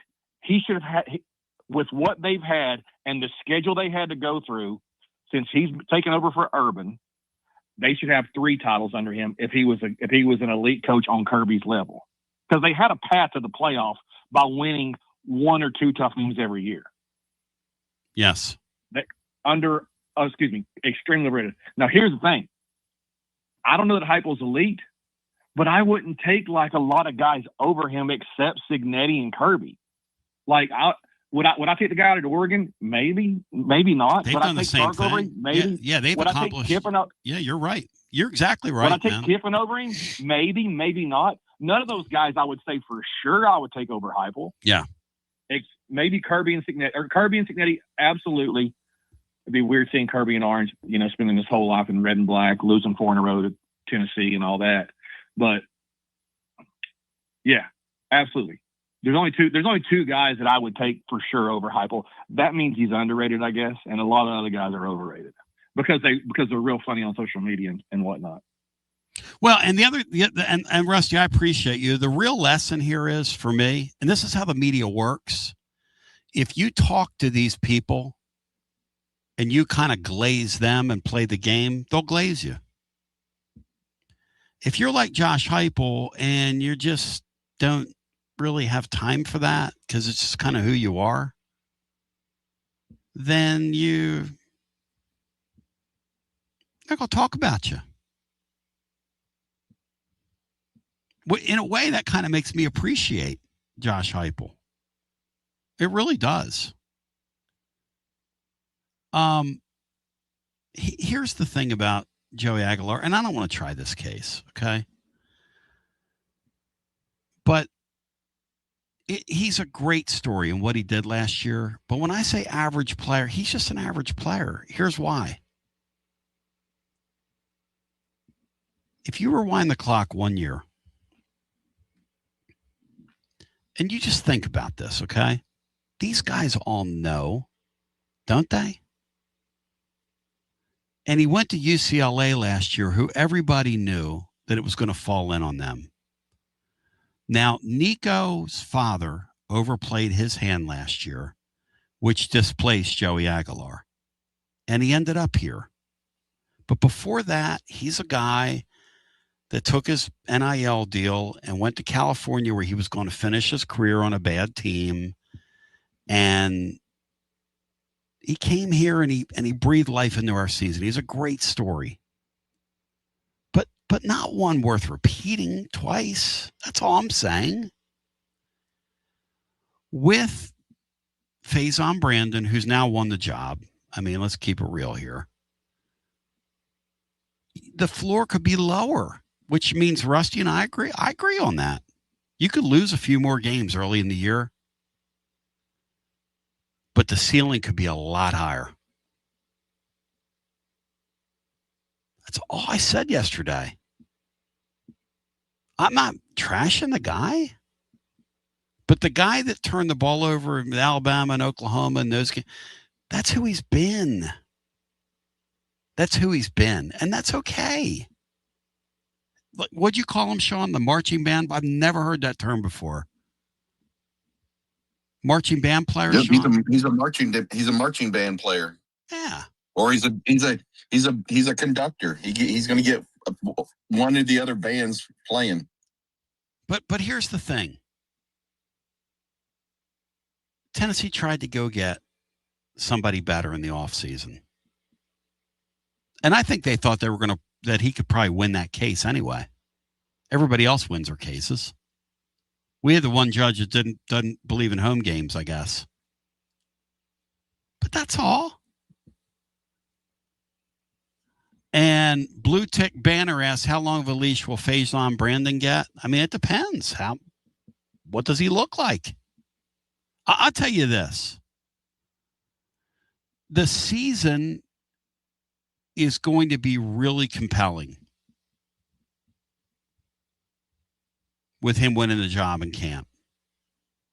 You agree with that, Sean and Brian? I mean, really compelling, as in really compelling. I think it's going to be a lot more exciting. I think it's going to be unexpected success is better than success. It's just more exciting, kind of like Bruce Pearl's kind of deal. Yep. And watching that kid have his highlights or doing things, I think it's going to be great. But just, I don't know how good he's going to be. You said about Josh Heupel is a former quarterback. I think he has shown that he's going to give his starting quarterback all the range, all the time, all the plays that they need, unless they get hurt. And then someone else is going to come in, unless the guy just absolutely blows it. Yeah. Because I think he sees things through quarterback eyes, and that's the way he'd want to be treated. But here's my thing about the Aguilar guy. He saved the season last year. I'm telling you right now, one thing I love about our media is how they like to pretending like the Merklinger guy was an option a year ago. Buddy, let me tell you something. That guy was never, and I mean ever, and I mean ever, and I mean ever going to play here. Okay? That's one thing I will not do with you is I will not pretend. We just will not do that. Just will not pretend. That's why people were saying, well, this thing with George McIntyre, you guys kind of manufactured that. I manufacture anything. He didn't have a good spring. And he came back this summer ready to play and acquitted himself well. He's not going to win the job, but he acquitted himself well. And I think that's a good problem. Well, is he going to transfer? I mean, well, probably. If you'll notice, Tennessee's stacking quarterbacks, which is what great organizations do that. You have to do that. And then if your guy that you're calling on this year doesn't do it and do it to a level that you want to do it at, you have the transfer portal now. Hey, I'll give Rick Barnes a lot of credit. I think you can add this too. If let's just say if George McIntyre transfers, I'm almost certain that he won't transfer to a laterally or above Tennessee. It will be to a lesser program. I mean, I don't know that. I guess I would be willing to bet that. But I guess it would depend on needs, right? I guess it would depend on needs and what somebody thinks. I can't. I can just think of it. Nobody's going to spend big money on a kid that doesn't have much film to get a starting quarterback at a program like Tennessee. That's true. Or at a more elevated program. Here's the thing. That doesn't make any sense. When I hear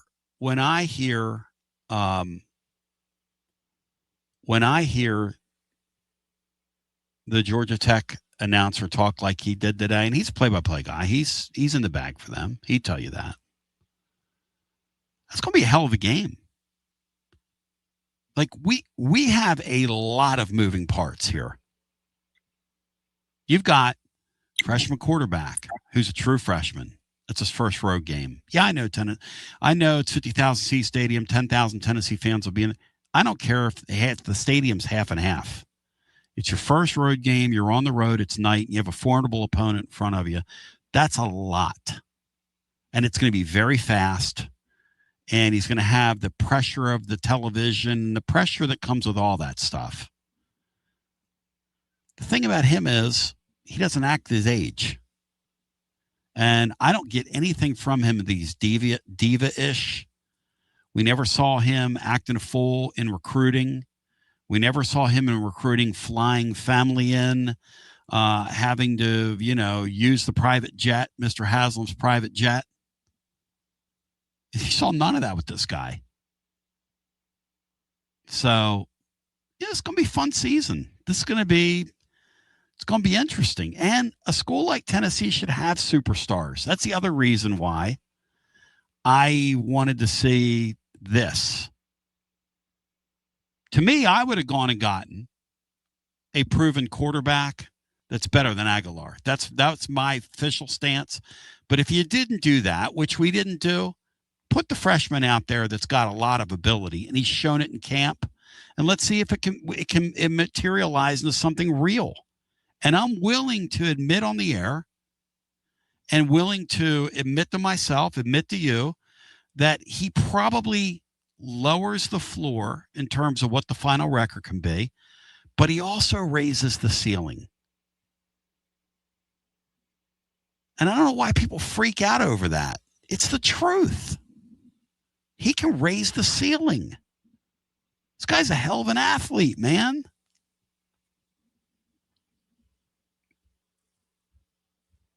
Cinco.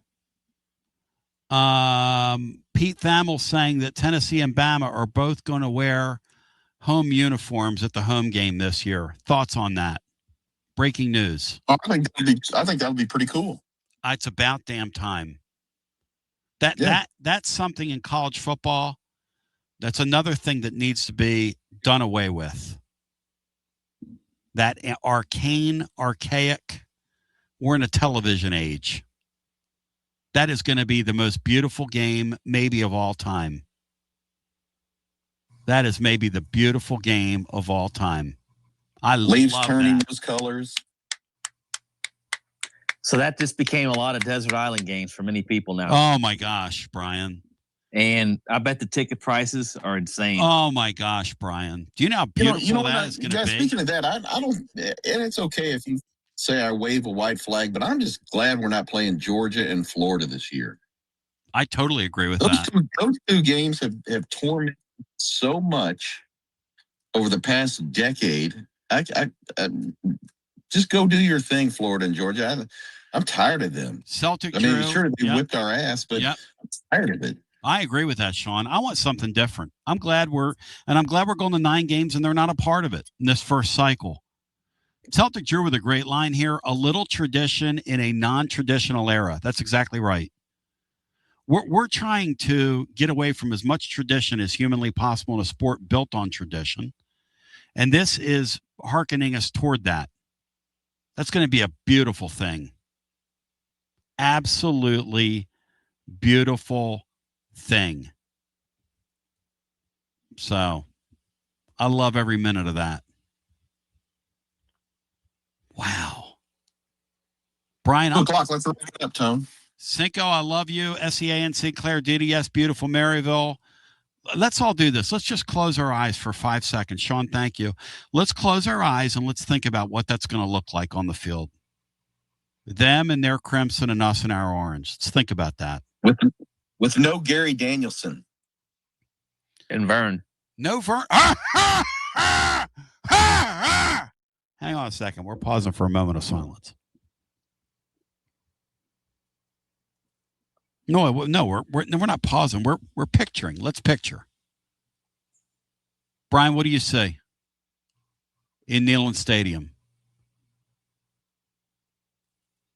Oh my God, that's a beautiful photo. I see fall colors. Oh, I spy fall colors. I see Alabama's third straight loss in Neyland. Oh, that's what I'm seeing. That's what I'm seeing, baby. I spy a couple of demented looking cross crummies, a couple Bama fans over there behind our bench that bought our way in behind our bench. Okay, I see that. Wow, it's going to be a beautiful day. I see a male member of our dance team. See ya. See you, Cinco.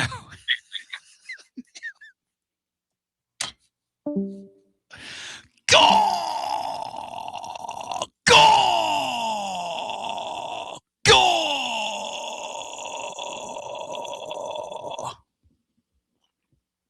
Yeah, I don't miss Gary Danielson. Lundqvist doesn't do games anymore, I don't think. But when he did, and whenever Gary said something that wasn't even close to funny, he would do that thing where he would go, the Phillies have an announcer like that. Tom McCarthy, I call him Giggles. He just giggles. That's stupid shit. You have any friends that do that? Like, you'll say something and it's stupid, right? And they'll just, ha! And you're like, wait a second here. That wasn't even funny. I mean, if you want to give me a laugh at something. But this Giggles guy, Giggles McCarthy, he just giggles at everything on the air. But Vern's giggle was the greatest, where he would go, ha ha ha!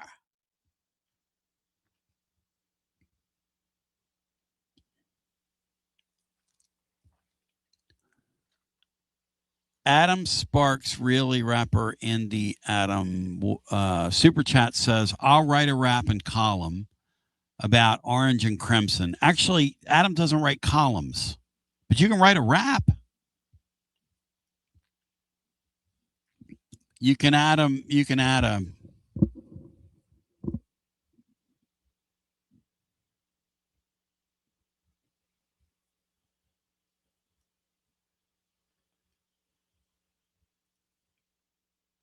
love you, appreciate you, thank you. Love you, mean you. Hit the like button, those of you over on YouTube. It really helps us grow. Like and subscribe. We're heading towards, what are we heading towards? 5,600 subscribers. And we really aren't even putting the short form videos out yet. We're going to get to that, though. But we've got a lot of things we're trying to do here. Anyway, we love you. We appreciate you. We thank you. I love you. I appreciate you. I thank you. Great discussion today. It's going to be a lot of fun. Tomorrow, I'm going to ask you this. Give me 3 hot takes about the Tennessee college football season upcoming. 3 hot takes that you believe about the Vols upcoming season. Peace, love you, GBO.